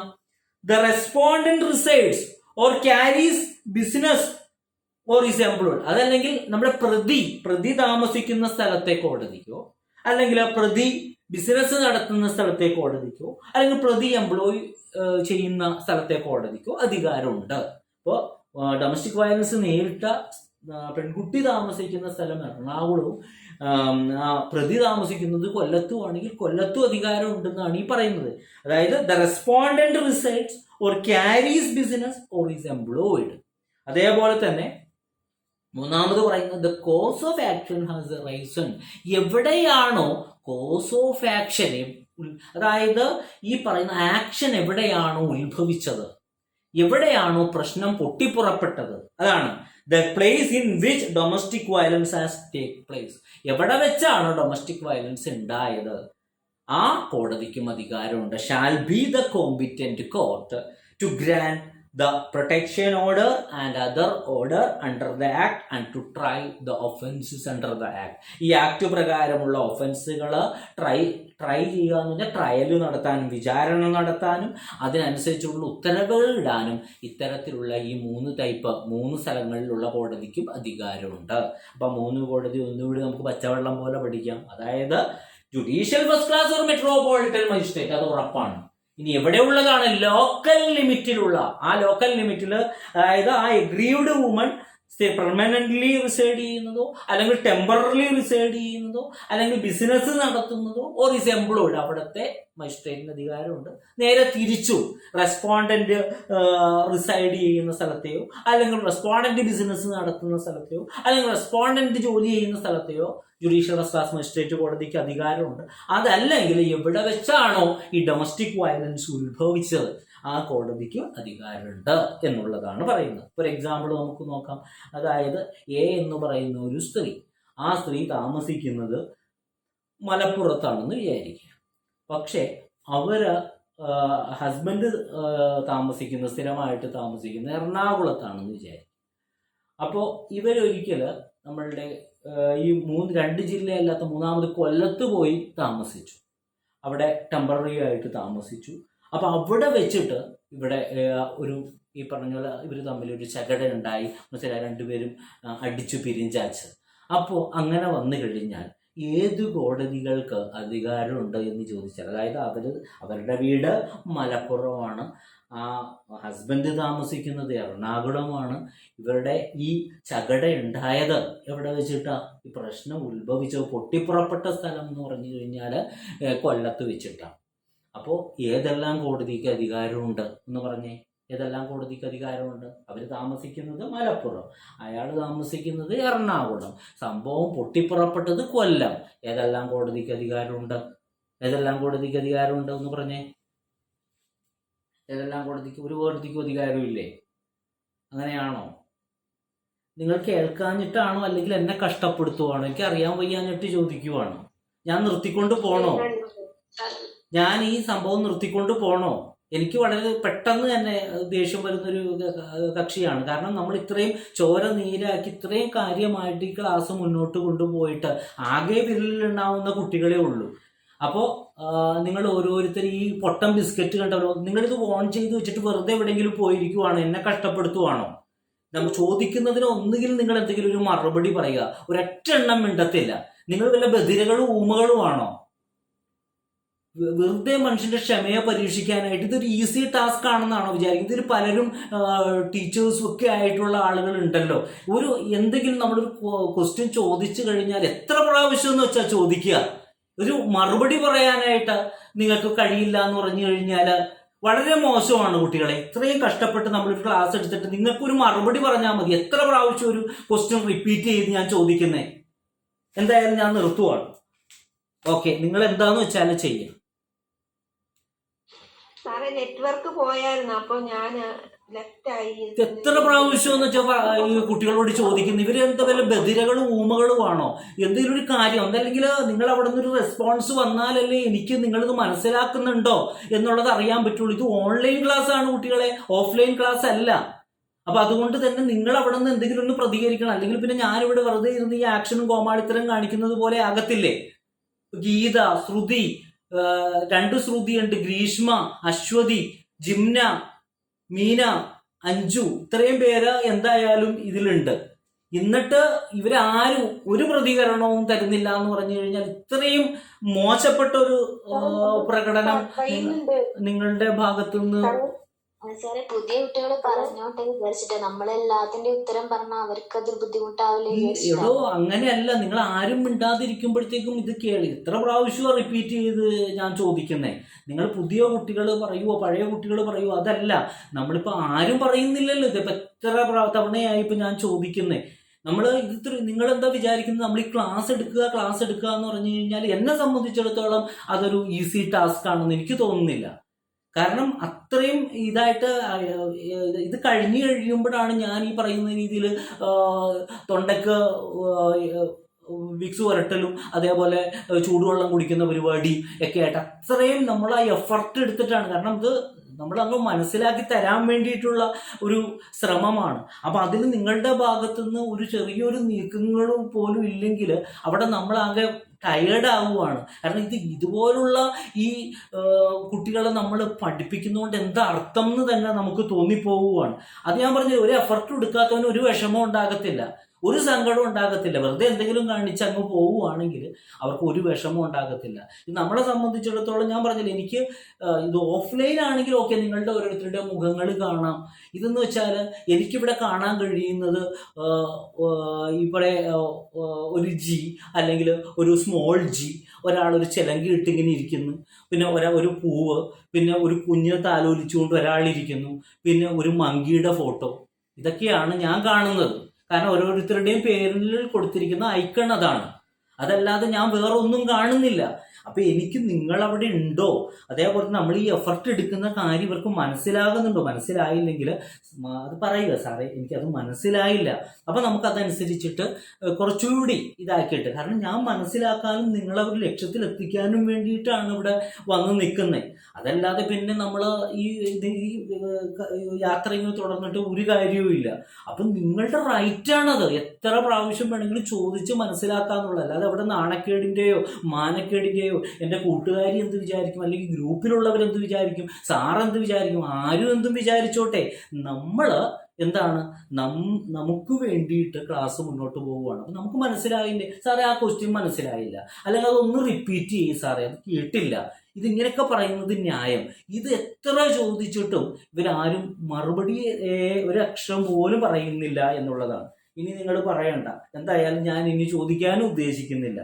അപ്പോൾ ഓക്കെ, അപ്പോൾ പറഞ്ഞ സംഭവം തന്നെ. അപ്പോൾ മജിസ്ട്രേറ്റ് എന്ന് പറയുമ്പോൾ ഈ പറയുന്ന 3 കാറ്റഗറിയിലുള്ള മജിസ്ട്രേറ്റുമാരെ പറ്റി നമ്മൾ പറഞ്ഞു. അതായത് ഒന്നില്ലെങ്കിൽ പെർമനൻ്റ് ആയിട്ടോ ടെമ്പററി ആയിട്ടോ താമസിക്കുന്ന സ്ഥലത്ത്, അല്ലെങ്കിൽ ജോലി ചെയ്യുന്ന സ്ഥലത്ത്, അല്ലെങ്കിൽ ബിസിനസ് നടത്തുന്ന സ്ഥലത്തെ കോടതി, അല്ലെങ്കിൽ ആ റെസ്പോണ്ടന്റ് സ്ഥിരമായിട്ട് താമസിക്കുന്നത്, അല്ലെങ്കിൽ റെസ്പോണ്ടന്റ് ബിസിനസ് നടത്തുന്നത്, അല്ലെങ്കിൽ റെസ്പോണ്ടന്റ് എംപ്ലോയ് ചെയ്യുന്നത്, അല്ലെങ്കിൽ എവിടെ വെച്ചിട്ടാണ് ആ കോസ് ഓഫ് ആക്ഷനെ റൈസ് ചെയ്തത് എന്നുള്ള ആണ് പറയുന്നത്.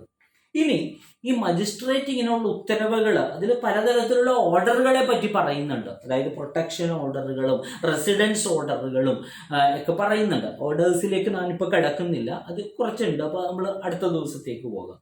അപ്പോൾ ഈ പറയുന്ന ഏത് ഉത്തരവുകൾ പാസ്സാക്കിയാലും ആ ഉത്തരവിനെതിരെ നമുക്ക് അപ്പീൽ പോകാൻ കഴിയും. അതായത് ഈ മജിസ്ട്രേറ്റ് പുറപ്പെടുവിക്കുന്ന ഉത്തരവുകൾക്കെതിരെ നമുക്ക് അപ്പീലിന് പോകാൻ കഴിയുന്നത് കോർട്ട് ഓഫ് സെഷൻ ആണ്. Important, court of session, sessions കോടതിയിലാണ്. കോർട്ട് ഓഫ് സെഷൻ, സെഷൻസ് കോർട്ടിലാണ് അപ്പീല് പോകാൻ കഴിയുക. അതായത് ഈ ജുഡീഷ്യൽ ഫസ്റ്റ് ക്ലാസ് മജിസ്ട്രേറ്റ് നമ്മൾ ഈ പറയുന്ന കാറ്റഗറിയിലുള്ള പെർമനന്റ് താമസിക്കുന്നതോ ടെമ്പററി താമസിക്കുന്നതോ അല്ലെങ്കിൽ ബിസിനസ് നടത്തുന്നതോ അല്ലെങ്കിൽ കോസ് ഓഫ് ആക്ഷൻ റൈസ് ചെയ്തതോ ഇതെല്ലാം നമ്മൾ പറഞ്ഞു. അപ്പോൾ ആ ഇതില് അങ്ങനെയുള്ള ആ മജിസ്ട്രേറ്റ് ഒരു ഉത്തരവ് പാസാക്കി കഴിഞ്ഞാൽ ആ ഉത്തരവിനെതിരെ നമുക്ക് അപ്പീല് പോകാൻ കഴിയുന്നത് എവിടെയാണ്? സെഷൻസ് കോടതിയിലാണ് അപ്പീല് പോകാൻ കഴിയുക, സെഷൻസ് കോടതിയിൽ. അപ്പോൾ അത് എത്ര ദിവസത്തിനുള്ളിൽ പോയി? എപ്പോഴെങ്കിലും പോയാൽ മതിയോ? ഇല്ല. Within 30 days from the date on which order made by the magistrate. Within 30 days, within 30 days, 30 ദിവസത്തിനുള്ളിലാണ് അപ്പീല് പോകേണ്ടത്. എന്ന് തുടങ്ങി? On the date on which order made by the magistrate. ആ മജിസ്ട്രേറ്റ് ഉത്തരവിറക്കിയ തീയതി തുടങ്ങി 30 ദിവസം. Within 30 days from the date on which order made by the magistrate. Magistrate ഉത്തരവിട്ട ദിവസം മുതൽ 30 ദിവസത്തിനുള്ളിൽ, വിത്തിൻ 30 days. നോട്ട് ചെയ്യുക. അപ്പൊ അപ്പീല് പോകേണ്ട കാലയളവ് എന്താണ്? Within 30 days. വിത്തിൻ 60 days ഉണ്ടാകും, വിത്തിൻ 90 days ഉണ്ടാകും, വിത്തിൻ 30 days ഉണ്ടാകും. അപ്പൊ അതിന്റെ കൂടെ ബാക്കിയുള്ള അതിന്റെ വാരറ്റവും കൂടി ഓർത്തു വെക്കുക. കോർട്ട് ഓഫ് സെഷനിലാണ് വിത്തിൻ 30 days ആണ് from the date on which order made by the magistrate. Magistrate ആ ഓർഡർ മേഡ് ചെയ്ത തീയതി തുടങ്ങി 30 ദിവസത്തിനുള്ളിൽ, അല്ലെങ്കിൽ ഓർഡർ കമ്മ്യൂണിക്കേറ്റ് ചെയ്ത ദിവസമല്ല, അതായത് കക്ഷികൾക്ക് ഓർഡർ കൊടുത്ത ദിവസമല്ല, ആ മജിസ്ട്രേറ്റ് ഉത്തരവ് ഇറക്കിയ ദിവസം തുടങ്ങി. അതായത് മജിസ്ട്രേറ്റ് ഇപ്പൊ ഇന്നാണ് ഉത്തരവ് ഇറക്കുന്നതെങ്കിൽ ആ ഇന്ന് തുടങ്ങിയാണ്. കമ്മ്യൂണിക്കേറ്റ് ചെയ്ത ഡേറ്റ് എന്ന് പറയുന്നത് എങ്ങനെയാണെന്ന് വെച്ചാൽ, മജിസ്ട്രേറ്റ് ഇന്ന് ഉത്തരവ് ഇറക്കി കഴിഞ്ഞാൽ ചിലപ്പോൾ അത് കക്ഷികൾക്ക് കിട്ടുന്നത് ചിലപ്പോൾ 2-3 ദിവസം കഴിഞ്ഞിട്ടായിരിക്കും. അതാണ് ഡേറ്റ് ഓഫ് കമ്മ്യൂണിക്കേഷൻ എന്ന് പറയുന്നത്. അപ്പോൾ ഡേറ്റ് ഓഫ് കമ്മ്യൂണിക്കേഷൻ അല്ല ഇവിടെ പറയുന്നത്, date of order made by the magistrate. അപ്പോൾ എത്ര ദിവസത്തിനുള്ളിലാണ്? 30 ദിവസത്തിനുള്ളിലാണ് എവിടെ പോകേണ്ടത്? അപ്പീൽ വിളിക്കേണ്ടത് എന്നുള്ളതാണ്. അതാണ് അപ്പീൽ പ്രൊവിഷൻ പറയുന്നത്. പിന്നെ ഈ ആക്ടുമായിട്ട് ബന്ധപ്പെട്ട ഒരു ഓഫീസറാണ് നമ്മുടെ പ്രൊട്ടക്ഷൻ ഓഫീസർ എന്ന് പറയുന്നത്. പ്രൊട്ടക്ഷൻ, അവരുടെ അപ്പോയിന്റ്മെന്റിനെ കുറിച്ച് പറയുന്നത് സെക്ഷൻ 8 clause 1 സെക്ഷൻ 8 clause 1 ആണ് പ്രൊട്ടക്ഷൻ ഓഫീസർ. നോട്ട് ചെയ്യുക. പ്രൊട്ടക്ഷൻ ഓഫീസറെ കുറിച്ച് പറയുന്നത് വകുപ്പ് 8 clause 1 പ്രൊട്ടക്ഷൻ ഓഫീസറെ കുറിച്ച് പറയുന്നത്. ആരാണ് പ്രൊട്ടക്ഷൻ ഓഫീസർ അപ്പോയിന്റ് ചെയ്യുന്നത്? Important. State government shall by notification appoint protection officer in each district. ഓരോ ജില്ലയിലും പ്രൊട്ടക്ഷൻ ഓഫീസർമാരെ അപ്പോയിന്റ് ചെയ്യുന്നത് അതാത് സംസ്ഥാന സർക്കാരാണ്. അപ്പൊ സ്റ്റേറ്റ് ഗവൺമെന്റ് ആണ്. അപ്പോൾ പ്രൊട്ടക്ഷൻ ഓഫീസറെ അപ്പോയിന്റ് ചെയ്യുന്നത് ആരാണ്? സ്റ്റേറ്റ് ഗവൺമെന്റ് ആണ്. എവിടത്തേക്കാ? ഇൻ ഈച്ച് ഡിസ്ട്രിക്ട്, ഓരോ ജില്ലയിലേക്കും. ഇൻ ഈച്ച് ഡിസ്ട്രിക്ട്, അപ്പോൾ ഓരോ ജില്ലകളിലേക്കും അതാത് സ്റ്റേറ്റ് ഗവൺമെന്റ് പ്രൊട്ടക്ഷൻ ഓഫീസർമാരെ അപ്പോയിന്റ് ചെയ്യും. ഇനി എന്താണ് പറയുന്നത്? The protection officer shall as far as possible B A woman and shall possess such qualification and experience as may be prescribed. അപ്പോൾ as far as possible ആരായിരിക്കണം? വുമൺ ആയിരിക്കണം. അപ്പോൾ നമുക്ക് സ്റ്റേറ്റ്മെന്റ് രൂപത്തിലുള്ള ക്വസ്റ്റ്യൻ ചോദിക്കാം. അതായത് ഈ പറയുന്ന പ്രൊട്ടക്ഷൻ ഓഫീസറെ പറ്റി ശരിയായ പ്രസ്താവന ഏത്? എന്താണ് ശരിയായ പ്രസ്താവന? സ്റ്റേറ്റ് ഗവൺമെന്റ് ആണ് അതിലെ പ്രൊട്ടക്ഷൻ ഓഫീസർമാരെ അപ്പോയിന്റ് ചെയ്യുന്നത്. എവിടത്തേക്ക്? ഓരോ ജില്ലയിലേക്കും. പിന്നെ എന്താ പറഞ്ഞത്? ഈ protection officer shall as far as possible B A woman എന്നുള്ളതാണ്. ഇനി ഇവരുടെ ഡ്യൂട്ടി എന്താണ്? എന്തിനു വേണ്ടിയിട്ടാണ് ഈ പ്രൊട്ടക്ഷൻ ഓഫീസറെ അപ്പോയിന്റ് ചെയ്യുന്നത്? അത് സെക്ഷൻ 9 പറയുന്നു. 8 എന്താ പ്രൊട്ടക്ഷൻ ഓഫീസറെ കുറിച്ച് പറയുന്നത്, അപ്പോയിന്റ്മെന്റിനെ കുറിച്ച് പറയുന്നത് സെക്ഷൻ 8. സെക്ഷൻ 9 പറയുന്നത് അവരുടെ എന്താണ്? അവരുടെ ഡ്യൂട്ടീസ്. എന്തൊക്കെ ഡ്യൂട്ടീസ് ആൻഡ് ഫങ്ഷൻസ് ഈ പ്രൊട്ടക്ഷൻ ഓഫീസറുടെ ഡ്യൂട്ടീസിനെ പറ്റി പറയുന്നത്, എന്തൊക്കെ ഡ്യൂട്ടീസ് ഉണ്ട് എന്ന് പറയുന്നത് 9ാമത്തെ വകുപ്പിലാണ്. എന്തൊക്കെ ഡ്യൂട്ടീസ് ഉണ്ട്? 1. To assist the magistrate in the discharge of his function under the act. ഈ ആക്ട് പ്രകാരമുള്ള ഫംഗ്ഷനുകൾ ഡിസ്ചാർജ് ചെയ്യുന്നതിന് വേണ്ടി മജിസ്ട്രേറ്റിനെ അസിസ്റ്റ് ചെയ്യുക. ഒന്നാമത്തെ ഡ്യൂട്ടി എന്താണ്? ടു അസിസ്റ്റ് മജിസ്ട്രേറ്റിനെ അസിസ്റ്റ് ചെയ്യുക എന്നുള്ളതാണ് ഒന്നാമത്തെ ഒരു ഡ്യൂട്ടി. എന്തിനു വേണ്ടി? ഈ ആക്ട് പ്രകാരമുള്ള കാര്യങ്ങള് ഫങ്ഷൻസ് നടത്തുന്നതിന് വേണ്ടി മജിസ്ട്രേറ്റിനെ അസിസ്റ്റ് ചെയ്യുക. രണ്ടാമത്തത് to make domestic incident report to the magistrate. DIR prepare ചെയ്യുക. ടു മേക്ക് DIR എന്താണ്? DIR എന്ന് പറഞ്ഞാൽ domestic incident report. Domestic incident report make ചെയ്യുക എന്നുള്ളതാണ്. In such a form and in such a manner as may be prescribe upon the receipt of a complaint of domestic violence and forward the copies. അപ്പൊ എന്താണ്? അതായത് ഒരു prescribed ഫോർമാറ്റില് ഒരു complaint കിട്ടിക്കഴിഞ്ഞാൽ, domestic വയലൻസിനെ കുറിച്ചിട്ടുള്ള ഒരു കംപ്ലൈന്റ് കിട്ടിക്കഴിഞ്ഞാൽ DIR പ്രിപ്പയർ ചെയ്യുക. എന്നിട്ട് ഫോർവേഡ് ദാറ്റ് കോപ്പീസ്, ആ കോപ്പീസ് ഫോർവേഡ് ചെയ്യുക. ആർക്കാണ് കൊടുക്കേണ്ടത്? മജിസ്ട്രേറ്റിന് ഫോർവേഡ് ചെയ്യുക. അപ്പൊ അതാണ് ആരുടെ ഡ്യൂട്ടി? നമ്മുടെ ഈ പ്രൊട്ടക്ഷൻ ഓഫീസർമാരുടെ ഡ്യൂട്ടി. ഒന്നാമത്തെ ഡ്യൂട്ടി നമ്മൾ പഠിച്ചു. ഒന്നാമത്തെ ഡ്യൂട്ടി എന്താണ്?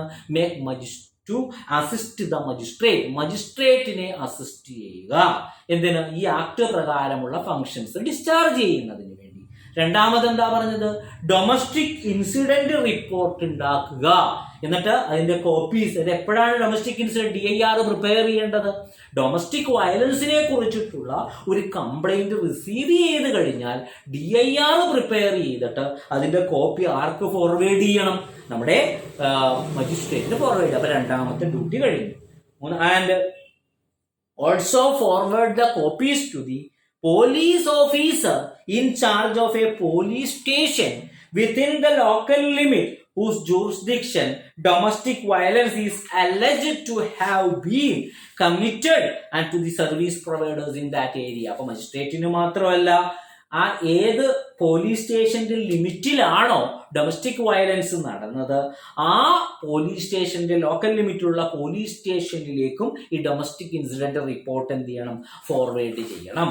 അതേപോലെ തന്നെ സർവീസ് പ്രൊവൈഡേഴ്സ്, ആ ഏരിയയിലുള്ള സർവീസ് പ്രൊവൈഡർമാർക്കും, ആരാണ് സർവീസ് പ്രൊവൈഡർ എന്ന് അടുത്ത ക്ലാസ്സിൽ നമുക്ക് പഠിക്കും. അപ്പൊ ആ സർവീസ് പ്രൊവൈഡർമാർക്കും ഫോർവേഡ് ചെയ്യണം. അപ്പൊ ഒന്നുകൂടി പറയാം. ഒന്നാമതായിട്ട് പറഞ്ഞത് മജിസ്ട്രേറ്റിനെ അസിസ്റ്റ് ചെയ്യുക. രണ്ടാമത് പറഞ്ഞത് DIR പ്രിപ്പയർ ചെയ്യുക.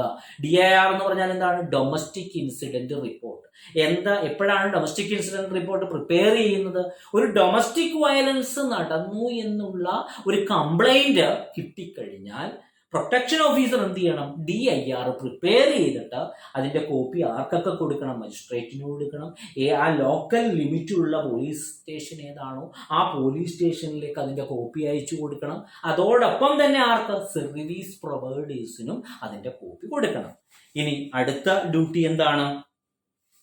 To make an application in such a form and in such a manner as may be prescribed to the magistrate if the aggrieved person so desires, claiming relief for the issuance of a protection order. അതായത് application submit ചെയ്യുക in such a form and such a manner as may be prescribe to the magistrate. അപ്പൊ മജിസ്ട്രേറ്റിന്റെ മുമ്പിൽ അപേക്ഷ സമർപ്പിക്കുക. എന്തിന്റെ അപേക്ഷയാണ്? അതാണ് പിന്നെ പറയുന്നത്. If the aggrieved person so desire, നമ്മൾ നേരത്തെ പഠിച്ച ഈ എഗ്രീവ്ഡ് പേഴ്സൺ ആഗ്രഹിക്കുന്ന പക്ഷം, എന്താഗ്രഹിക്കുന്ന പക്ഷം? Claiming relief for issuance of a protection order. അവർക്കൊരു പ്രൊട്ടക്ഷൻ ഓർഡറിന്റെ ആവശ്യമുണ്ട് എന്ന് ഒരു എഗ്രീവ്ഡ് വുമൺ ആഗ്രഹിക്കുന്ന പക്ഷം അവർക്ക് വേണ്ടി ആപ്ലിക്കേഷൻ സബ്മിറ്റ് ചെയ്യാൻ ആർക്ക് കഴിയും? പ്രൊട്ടക്ഷൻ ഓഫീസർക്ക് കഴിയും. അപ്പൊ പ്രൊട്ടക്ഷൻ ഓർഡർ എന്താണ്? ഞാൻ പറഞ്ഞില്ല, ഓർഡേഴ്സ് ഒക്കെ നമുക്ക് അടുത്ത ക്ലാസ്സിൽ പഠിക്കാം. അപ്പൊ പ്രൊട്ടക്ഷൻ ഓർഡർ വേണമെന്ന് ആഗ്രഹിക്കുന്ന പക്ഷം ആ പ്രൊട്ടക്ഷൻ ഓർഡറിന് വേണ്ടിയുള്ള ആപ്ലിക്കേഷൻ സബ്മിറ്റ് ചെയ്യുക. അപ്പൊ മൂന്നാമത്തെ ഡ്യൂട്ടി എന്താണ്? Submit the application. Application submit ചെയ്യുക. ആരുടെ മുമ്പാകെ? മജിസ്ട്രേറ്റിന്റെ മുമ്പാകെ ആപ്ലിക്കേഷൻ സബ്മിറ്റ് ചെയ്യുക.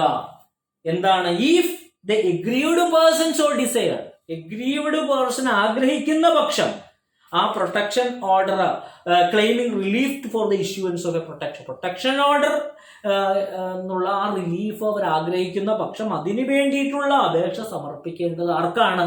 നമ്മുടെ മജിസ്ട്രേറ്റിനാണ്. ആരാണ് സമർപ്പിക്കേണ്ടത്? Protection officer. 3 ഡ്യൂട്ടി കഴിഞ്ഞു. ഇനി 4ാമത്, to ensure that aggrieved person is provided legal aid. നമ്മുടെ ഈ എഗ്രീഡ് പേഴ്സണ് പ്രോപ്പറായിട്ട് സഹായം കിട്ടുന്നുണ്ട് എന്നുള്ളത് ഉറപ്പുവരുത്തുക. അപ്പൊ legal aid, ensure legal aid, നമ്മുടെ ഈ അഗ്രീഡ് പേഴ്സണ് നിയമപ്രകാരമുള്ള നിയമസഹായം കിട്ടുന്നുണ്ട് എന്നുള്ള കാര്യം ഉറപ്പുവരുത്തുക. അപ്പൊ അത് 4ാമത്തെ ഡ്യൂട്ടിയാണ്. ഇനി 5ാമത് എന്താണ്? To maintain a list of all service providers providing legal aid or counselling shelter homes and medical facilities in the local area within the jurisdiction of magistrate. അതേപോലെ ഒരു ലിസ്റ്റ് മെയിൻറ്റെയിൻ ചെയ്യണം. എന്തിൻ്റെയൊക്കെ ലിസ്റ്റാണ്? ആ ഏരിയയിലുള്ള സർവീസ് പ്രൊവൈഡർമാർ ആരൊക്കെയാണ്? സർവീസ് പ്രൊവൈഡർമാർ എന്ന് പറഞ്ഞാൽ ഈ ലീഗൽ എയ്ഡൊക്കെ കൊടുക്കുന്നവരൊക്കെ അതിൽ വരും. അപ്പോൾ നിയമസഹായം കൊടുക്കുന്നവരുടെ ലിസ്റ്റ്, അതേപോലെ തന്നെ കൗൺസിലിംഗ് നടത്തുന്നവരുടെ ലിസ്റ്റ്, അതേപോലെ ആ ഏരിയയിലുള്ള ഷെൽട്ടർ ഹോമുകളുടെ ലിസ്റ്റ്, അതേപോലെ തന്നെ മെഡിക്കൽ ഫെസിലിറ്റികളുടെ ഒക്കെ ഒരു ലിസ്റ്റ് തയ്യാറാക്കിയിട്ട് ആ ലോക്കൽ ഏരിയയിലുള്ളത് ആ മജിസ്ട്രേറ്റിന്റെ ലിമിറ്റിലുള്ള ആ ലോക്കൽ ഏരിയയിലുള്ള കൗൺസിലേഴ്സിന്റെ ലിസ്റ്റ്, മെഡിക്കൽ ഫെസിലിറ്റീസ്, ഷെൽട്ടർ ഹോമിന്റെ ലിസ്റ്റ്, അതേപോലെ സർവീസ് പ്രൊവൈഡേഴ്സ് ആരൊക്കെയാണ്, ആ ലിസ്റ്റ് മെയിൻറ്റെയിൻ ചെയ്യുക. അപ്പോൾ ലിസ്റ്റ് മെയിൻറ്റെയിൻ ചെയ്യുക. മെയിൻറ്റെയിൻ ലിസ്റ്റ് എന്തിൻ്റെയൊക്കെ ലിസ്റ്റാണ്? സർവീസ് പ്രൊവൈഡേഴ്സ് ആരൊക്കെയാണ്, കൗൺസിലേഴ്സ് ആരൊക്കെയാണ്, മെഡിക്കൽ ഫെസിലിറ്റീസ് ആയി. അപ്പൊ ഏത് ഏരിയയിലുള്ളത്? ആ മജിസ്ട്രേറ്റ്, ആ ലോക്കൽ ലിമിറ്റിലുള്ള മജിസ്ട്രേറ്റിന്റെ ഏരിയയിലുള്ള സർവീസ് പ്രൊവൈഡേഴ്സ് ആരൊക്കെയാണ്, ഷെൽട്ടർ ഹോം ഏതൊക്കെയാണ്, കൗൺസിലിംഗ് നടത്തുന്നവർ ആരൊക്കെയാണ്, ഇതെല്ലാം ലിസ്റ്റ് പ്രിപ്പയർ ചെയ്യുക. അതേപോലെ to make available safe shelter home, shelter ഒരു സേഫ് ആയിട്ടുള്ള ഷെൽട്ടർ ഹോം അവൈലബിൾ ആക്കുക. ഷെൽട്ടർ ഹോം അപ്പോൾ ഒരു സേഫ് ആയിട്ടുള്ള ഷെൽട്ടർ ഹോം അവൈലബിൾ ആക്കുക. ആർക്ക്? If the aggrieved persons or requires, aggrieved woman പറയുവാണ് എനിക്കിനി ആ വീട്ടിൽ നിൽക്കാൻ പറ്റത്തില്ല, അത്രയും പ്രശ്നമാണ് എന്ന് പറയുമ്പോൾ ആ എഗ്രീഡ് പേഴ്സൺ സേഫായിട്ടുള്ള ഷെൽട്ടർ ഹോം അവൈലബിൾ ആക്കുക.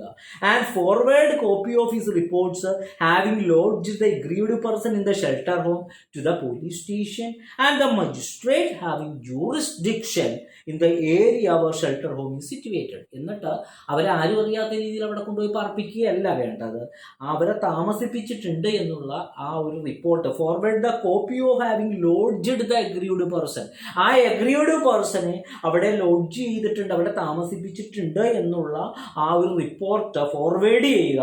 എവിടെ? ടു ദ പോലീസ് സ്റ്റേഷൻ, ആ ലോക്കൽ ലിമിറ്റുള്ള പോലീസ് സ്റ്റേഷനിലേക്കും. ആൻഡ് ദ മജിസ്ട്രേറ്റിനെയും അറിയിക്കുക. Having jurisdiction in area where shelter home is situated, ആ ഷെൽട്ടർ ഹോം നിലനിൽക്കുന്ന സ്ഥലത്തെ മജിസ്ട്രേറ്റിനെയും വിവരം അറിയിക്കുക. അപ്പൊ 5ാമത്തെ ഡ്യൂട്ടി പറഞ്ഞത് to make available safe shelter home, safe ആയിട്ടുള്ള ഒരു ഷെൽട്ടർ ഹോം അവൈലബിൾ ആക്കുക. എന്നിട്ട് ഈ എഗ്രീഡ് പേഴ്സൺ ആഗ്രഹിക്കുന്ന പക്ഷം, എഗ്രീഡ് പേഴ്സൺ അല്ലാതെ ഇവര് നിങ്ങളിവിടെ വന്ന് താമസിക്കുക എന്നല്ല, എഗ്രീഡ് പേഴ്സൺ പറയുവാണ് എനിക്ക് പറ്റത്തില്ല എന്ന് പറഞ്ഞാൽ ഒരു സേഫ് ആയിട്ടുള്ള ഷെൽട്ടർ ഹോം പ്രൊവൈഡ് ചെയ്തിട്ട് forward that copy of the report. എന്ത് റിപ്പോർട്ടാണ്? Having lodged the aggrieved person, ആ എഗ്രീഡ് പേഴ്സൺ അവിടെ താമസിപ്പിച്ചിട്ട് ആ കൺസേൺഡ് പോലീസ് സ്റ്റേഷൻ, ആ ഷെൽട്ടർ ഹോം സ്ഥിതി ചെയ്യുന്ന സ്ഥലത്തെ കൺസേൺഡ് പോലീസ് സ്റ്റേഷനിലും ആ ഏത് മജിസ്ട്രേറ്റിന്റെ ജൂറിസ്ഡിക്ഷനിലാണ് ആ ഷെൽട്ടർ ഹോം ഉള്ളത്, ആ ഇവിടേക്കും എന്ത് ചെയ്യുക? അവരെയും അറിയിക്കുക എന്നുള്ളതാണ്. അതേപോലെ to get the aggrieved person medically examine, ഈ എഗ്രീഡ് പേഴ്സണെ മെഡിക്കൽ എക്സാമിനേഷൻ, വൈദ്യ പരിശോധനയ്ക്ക് വിധേയമാക്കുക. മെഡിക്കൽ എക്സാമിനേഷൻ, അവർക്ക് വൈദ്യസഹായം കൊടുത്തിട്ടുണ്ട് എന്നുള്ളത് ഉറപ്പുവരുത്തുക. കാരണം ഏതെങ്കിലും തരത്തിലുള്ള ഇവർക്ക് ടോർച്ചറുകൾ അല്ലെങ്കിൽ ഹാം, ഇഞ്ചുറി ഒക്കെ സംഭവിച്ചിട്ടുണ്ടെങ്കിൽ ടു ഗെറ്റ് ആ എഗ്രീഡ് പേഴ്സണെ മെഡിക്കലി എക്സാമിൻ നടത്തണം. If she has sustained bodily injuries and forward the copy of the medical report to the police station and the magistrate. നേരത്തെ പറഞ്ഞതുപോലെ കൺസേൺഡ് പോലീസ് സ്റ്റേഷനിലേക്കും മജിസ്ട്രേറ്റിന്റെ അടുത്തേക്കും ആ റിപ്പോർട്ട് അയക്കുക. അപ്പോൾ വൈദ്യ പരിശോധനയ്ക്ക് അവരെ വിധേയമാക്കുക. If that aggrieved person sustained any injuries. ഇനി എന്താണ് അടുത്തൊരു ഡ്യൂട്ടി എന്ന് പറഞ്ഞാൽ to ensure the order of monetary relief under section 20 is complied with and executed in accordance with the procedure of the criminal CRPC. അതായത് order of monetary relief, under section 20 ഈ act പ്രകാരം monetary relief പറയുന്നുണ്ട്. സാമ്പത്തിക സഹായം, monetary relief. ഈ act പ്രകാരമുള്ള റിലീഫുകൾ എന്തൊക്കെയാണ് എന്നുള്ളതിലേക്ക് നമ്മൾ കടന്നിട്ടില്ല. അപ്പോൾ അതെല്ലാം എടുക്കുമ്പോൾ മോണിറ്ററി റിലീഫ് എന്താണെന്ന് പറയും. ഇപ്പൊ മനസ്സിലാക്കുക, സാമ്പത്തിക സഹായം. അപ്പോ the order of monetary relief, ഈ ആക്ട് പ്രകാരമുള്ള എല്ലാ ഓർഡേഴ്സും ഇടുന്നത് ആരാ? ജുഡീഷ്യൽ ഫസ്റ്റ് ക്ലാസ് മജിസ്ട്രേറ്റ് ആണ്. അപ്പോ ഒരു മോണിറ്ററി റിലീഫ്, സാമ്പത്തിക സഹായത്തിന് ഒരു ഓർഡർ ഇട്ടിട്ടുണ്ടെന്ന് വിചാരിക്കുക. ആ ഓർഡർ ഈ പറയുന്ന എതിർകക്ഷിയോടായിരിക്കും പറയുന്നത്, നിങ്ങൾ എന്ത് ചെയ്യുക, അവർക്ക് ഇത്ര രൂപ കൊടുക്കണം എന്നൊക്കെ പറഞ്ഞിട്ടുണ്ടെങ്കിൽ അത് കംപ്ലൈ ചെയ്തിട്ടുണ്ടോ, അത് എക്സിക്യൂട്ട് ചെയ്തിട്ടുണ്ടോ എന്നുള്ളത് ഉറപ്പുവരുത്തേണ്ട ഡ്യൂട്ടിയും ആർക്കാണ്? പ്രൊട്ടക്ഷൻ ഓഫീസർക്കാണ്. അതാണ് to ensure that order of monetary relief under section 20 is complied. അത് ആ മോണിറ്ററി റിലീഫ് കംപ്ലൈഡ് ആണോ അല്ലെങ്കിൽ എക്സിക്യൂട്ടഡ് ആണോ എന്നുള്ളത് ഉറപ്പുവരുത്തുക എന്നുള്ളതും ആരുടെ ഡ്യൂട്ടിയാണ്? നമ്മുടെ പ്രൊട്ടക്ഷൻ ഓഫീസറുടെ ഡ്യൂട്ടിയാണ്. To perform such other duties, അതുപോലെ മറ്റു പല നമ്മുടെ ഗവൺമെന്റ് പറയുന്ന മറ്റു ഡ്യൂട്ടികളും ആണ് അതിൽ വരുന്നത്. The protection officer shall be under the control and the supervision of magistrate. അപ്പൊ ആരുടെ നിയന്ത്രണത്തിലായിരിക്കും ഈ protection officer? Judicial first class മജിസ്ട്രേറ്റിന്റെ കൺട്രോളിലും സൂപ്പർവിഷനിലും ആയിരിക്കും ആര്? ഈ പ്രൊട്ടക്ഷൻ ഓഫീസർ എന്ന് പറയുന്നത്. And inform and perform the duties imposed on him by the magistrate and the government. അപ്പൊ ഗവൺമെന്റും അതേപോലെ മജിസ്ട്രേറ്റും ഇമ്പോസ് ചെയ്യുന്ന ഡ്യൂട്ടികൾ ചെയ്യാൻ ഈ ആക്ടിന്റെ അണ്ടറിലെ പ്രൊട്ടക്ഷൻ ഓഫീസറും ബാധ്യസ്ഥനാണ്. അപ്പോൾ ഒന്നുകൂടി നമുക്ക് ആ പ്രൊട്ടക്ഷൻ ഓഫീസറിലേക്ക് പോകാം. വളരെ കുറഞ്ഞ ദിവസങ്ങളാണ് സ്പെഷ്യൽ റിക്രൂട്ട്മെന്റിനുള്ളത്. അത് മാത്രമല്ല വെൽഫെയർ ഓഫീസറുടെ ക്ലാസ്സിൽ ഇതൊക്കെ ഉപകാരപ്പെടുന്നതാണ്. അപ്പം എന്താണ് ഈ നമ്മുടെ മജിസ്ട്രേറ്റിന്റെ അല്ല, പ്രൊട്ടക്ഷൻ ഓഫീസറുടെ ഡ്യൂട്ടി എന്ന് പറഞ്ഞാൽ, പ്രൊട്ടക്ഷൻ ഓഫീസർ എന്ന് പറഞ്ഞാൽ സ്റ്റേറ്റ് ഗവൺമെന്റ് ഓരോ ജില്ലകളിലേക്കും പ്രൊട്ടക്ഷൻ ഓഫീസേഴ്സിനെ അപ്പോയിന്റ് ചെയ്യും. ഈച്ച് ഡിസ്ട്രിക്ട് അതിൽ ആസ് ഫാർ ആസ് പോസിബിൾ ആരായിരിക്കണം? വുമൺ ആയിരിക്കണം എന്ന് പറയുന്നു. ഇനി രണ്ടാമതായിട്ട് അവരുടെ ഡ്യൂട്ടീസ് പറയുന്നു. ഡ്യൂട്ടീസിനെ പറ്റി പറയുന്നത് സെക്ഷൻ 9 ഡ്യൂട്ടീസ്, പ്രൊട്ടക്ഷൻ ഓഫീസേഴ്സിന്റെ ഡ്യൂട്ടി പറയുന്നത് സെക്ഷൻ 9 ഒന്നാമത്തെ ഡ്യൂട്ടി പറയുന്നത് ടു അസിസ്റ്റ് ദ മജിസ്ട്രേറ്റ്, മജിസ്ട്രേറ്റിനെ സഹായിക്കുക എന്നുള്ളതാണ്. രണ്ടാമത് എന്താ പറഞ്ഞത്? DIR പ്രിപ്പയർ ചെയ്യുക, to make a DIR, domestic incident report. അപ്പോൾ അത് ഒരു ഡൊമസ്റ്റിക് വയലൻസിനെ കുറിച്ച് ഒരു കംപ്ലൈന്റ് കിട്ടിക്കഴിഞ്ഞാൽ DIR പ്രിപ്പയർ ചെയ്തിട്ട് മജിസ്ട്രേറ്റിനെ അറിയിക്കുക, പോലീസ് സ്റ്റേഷനിൽ കൊടുക്കുക, സർവീസ് പ്രൊവൈഡർമാർക്ക് അയച്ചു കൊടുക്കുക. അതാണ്. മൂന്നാമത് പറഞ്ഞത് എന്താണ്? ആപ്ലിക്കേഷൻ മേക്ക് ചെയ്യുക, സബ്മിറ്റ് ചെയ്യുക. എന്തിന്റെ ആപ്ലിക്കേഷൻ ആണ്? If the aggrieved person desires, agreed person ആഗ്രഹിക്കുന്ന പക്ഷം എന്താണ്? ഒരു പ്രൊട്ടക്ഷൻ ഓർഡർ വേണം എന്ന് ആഗ്രഹിക്കുന്ന പക്ഷം അതിനുവേണ്ടിയുള്ള ആപ്ലിക്കേഷൻ സബ്മിറ്റ് ചെയ്യേണ്ടത് ആരാണ്? നമ്മുടെ പ്രൊട്ടക്ഷൻ ഓഫീസറാണ്. പിന്നെ എന്താ പറഞ്ഞത്? നാലാമതായിട്ട് ഒരു ലിസ്റ്റ് മെയിൻറ്റെയിൻ ചെയ്യണം. എന്ത് ലിസ്റ്റ്? ആ ഏരിയയിലുള്ള, ആ മജിസ്ട്രേറ്റിന്റെ ലോക്കൽ ഏരിയയിലുള്ള സർവീസ് പ്രൊവൈഡർമാർ ആരൊക്കെയാണ്, കൗൺസിലേഴ്സ് ആരൊക്കെയാണ്, മെഡിക്കൽ ഫെസിലിറ്റീസ് എന്തൊക്കെയുണ്ട് എന്നുള്ള ലിസ്റ്റ് മെയിൻറ്റെയിൻ ചെയ്യുക. അതും ആരുടെ? പ്രൊട്ടക്ഷൻ ഓഫീസറിന്റെ ഡ്യൂട്ടിയാണ്. ഇനി അടുത്തത് എന്താണ് പറഞ്ഞത്? ഒരു സേഫ് ആയിട്ടുള്ള ഒരു ഷെൽട്ടർ ഹോം സംവിധാനത്തിലാക്കി ആ ഷെൽട്ടർ ഹോം അവൈലബിൾ ആക്കുക എന്നുള്ളതാണ്.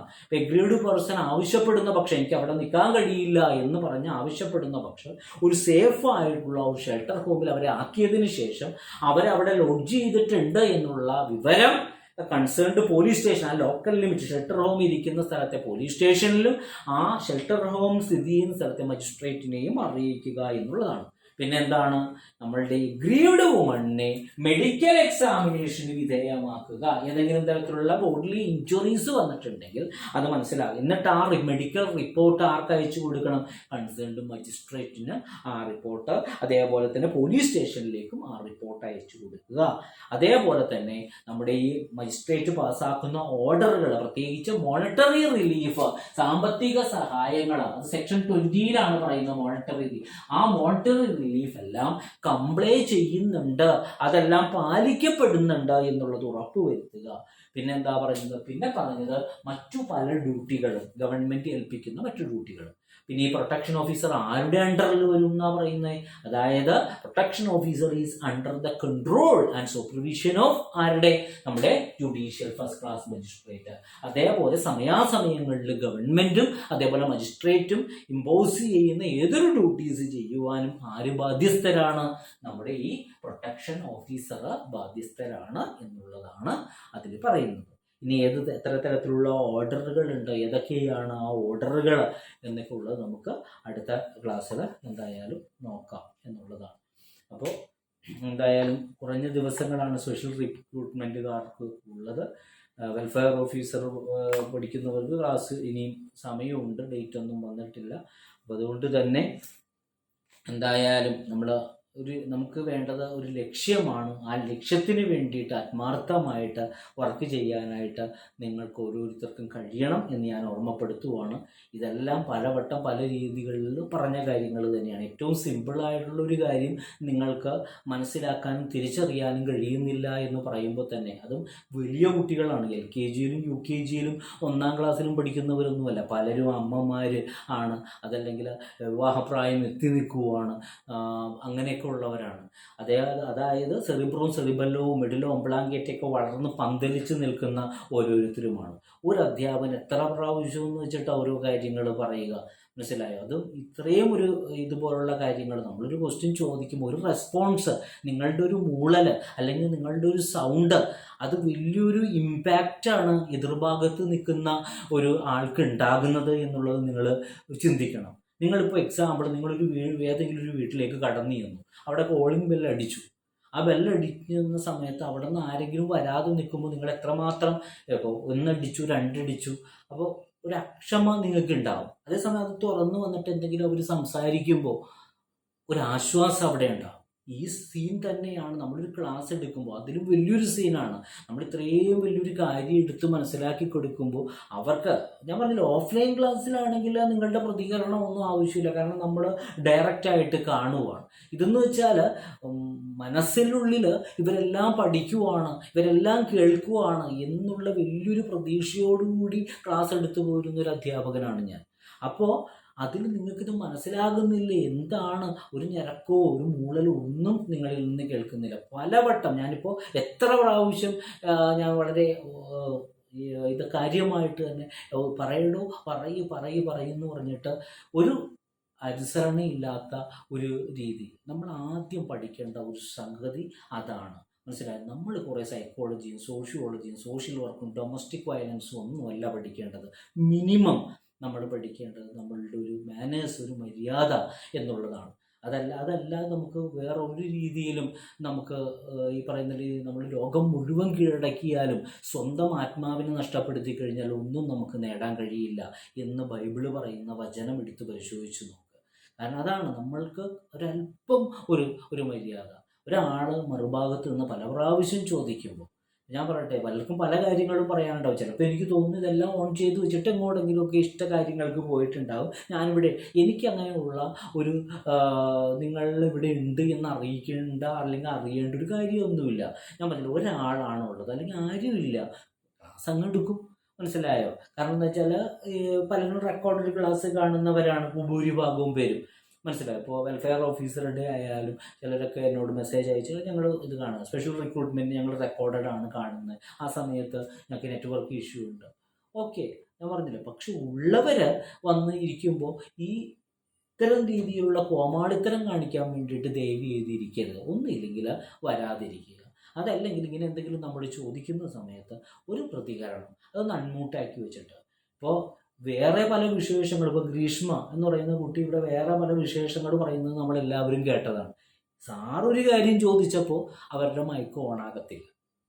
അപ്പോൾ ഇതെല്ലാം വളരെ ബുദ്ധിമുട്ടുണ്ടാക്കുന്ന, വിഷമം ജനിപ്പിക്കുന്ന കാര്യമാണ് എന്നുള്ളതാണ് എനിക്ക് പറയാനുള്ളത്. അപ്പം അതുകൊണ്ട് ദയവ് ചെയ്ത്, അതായത് ഞാൻ ഈ പറഞ്ഞ രീതിയിൽ ഒരു പ്രാവശ്യം എന്തെങ്കിലും ഞാൻ മനസ്സിലാക്കി കഴിഞ്ഞാൽ പിന്നെ അത് ആ ഒരു മേഖലയിലേക്ക് പിന്നെ ഞാൻ പറയാതിരിക്കുന്നതാണ് എൻ്റെ ഒരു പ്രകൃതം എന്ന് പറഞ്ഞു കഴിഞ്ഞാൽ. പിന്നെ അത് മാത്രമല്ല, നമുക്ക് എന്നിൽ കുറേ ഇമ്പാക്റ്റുകൾ ഉണ്ടാക്കും.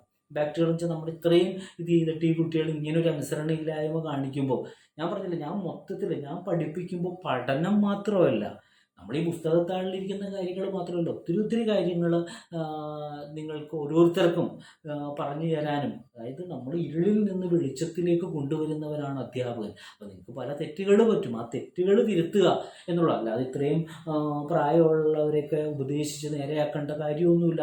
അമ്മമാരെയൊക്കെ നമ്മൾ എന്തിനാ ഈ ഇത്തരത്തിൽ പറയേണ്ട കാര്യമില്ല. നിങ്ങളുടെ മക്കൾ നല്ല രീതിയിൽ അങ്ങോട്ട് തിരിയല്ലേ ഇങ്ങോട്ട് തിരിയല്ലേ എന്നൊക്കെ പറയുന്നവരാണ്. അപ്പോൾ നിങ്ങൾക്ക് ആ ഒരു പറയാനായിട്ടുള്ളൊരു വോയിസ് ഉണ്ടാകണമെങ്കിൽ നിങ്ങൾ നന്നാകണം, നിങ്ങൾ തീർച്ചയായിട്ടും നന്നാകണം. പക്ഷെ ഇവിടെ നന്നാകാത്തൊരു ലെവലാണ് ഞാൻ കണ്ടത് എന്നുള്ളത് കൊണ്ട് പറഞ്ഞു എന്ന് മാത്രമേ ഉള്ളൂ. ഈ പറഞ്ഞത് ആരെങ്കിലുമൊക്കെ ആയിട്ട് വേദനിപ്പിച്ചിട്ടുണ്ടെങ്കിൽ അത് അറിഞ്ഞുകൊണ്ട് തന്നെ വേദനിപ്പിച്ചതാണ് എന്നുള്ളത് തന്നെ ഞാൻ തുറന്നു പറയുവാണ്. കാരണം അതിൽ ആ ഒരു വേദന എന്താണെന്നുള്ളത് നിങ്ങൾ അറിയാൻ വേണ്ടി തുറന്നു പറഞ്ഞതാണ്.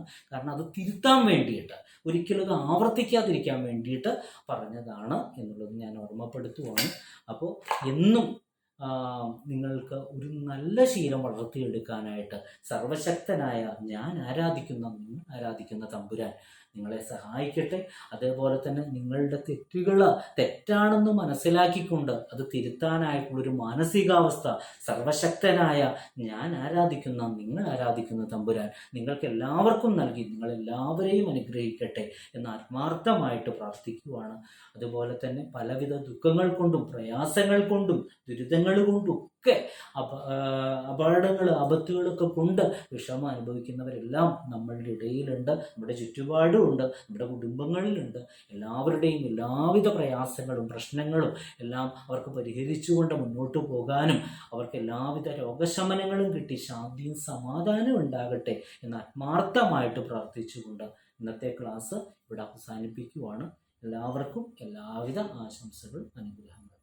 Okay, thank you sir. Welcome.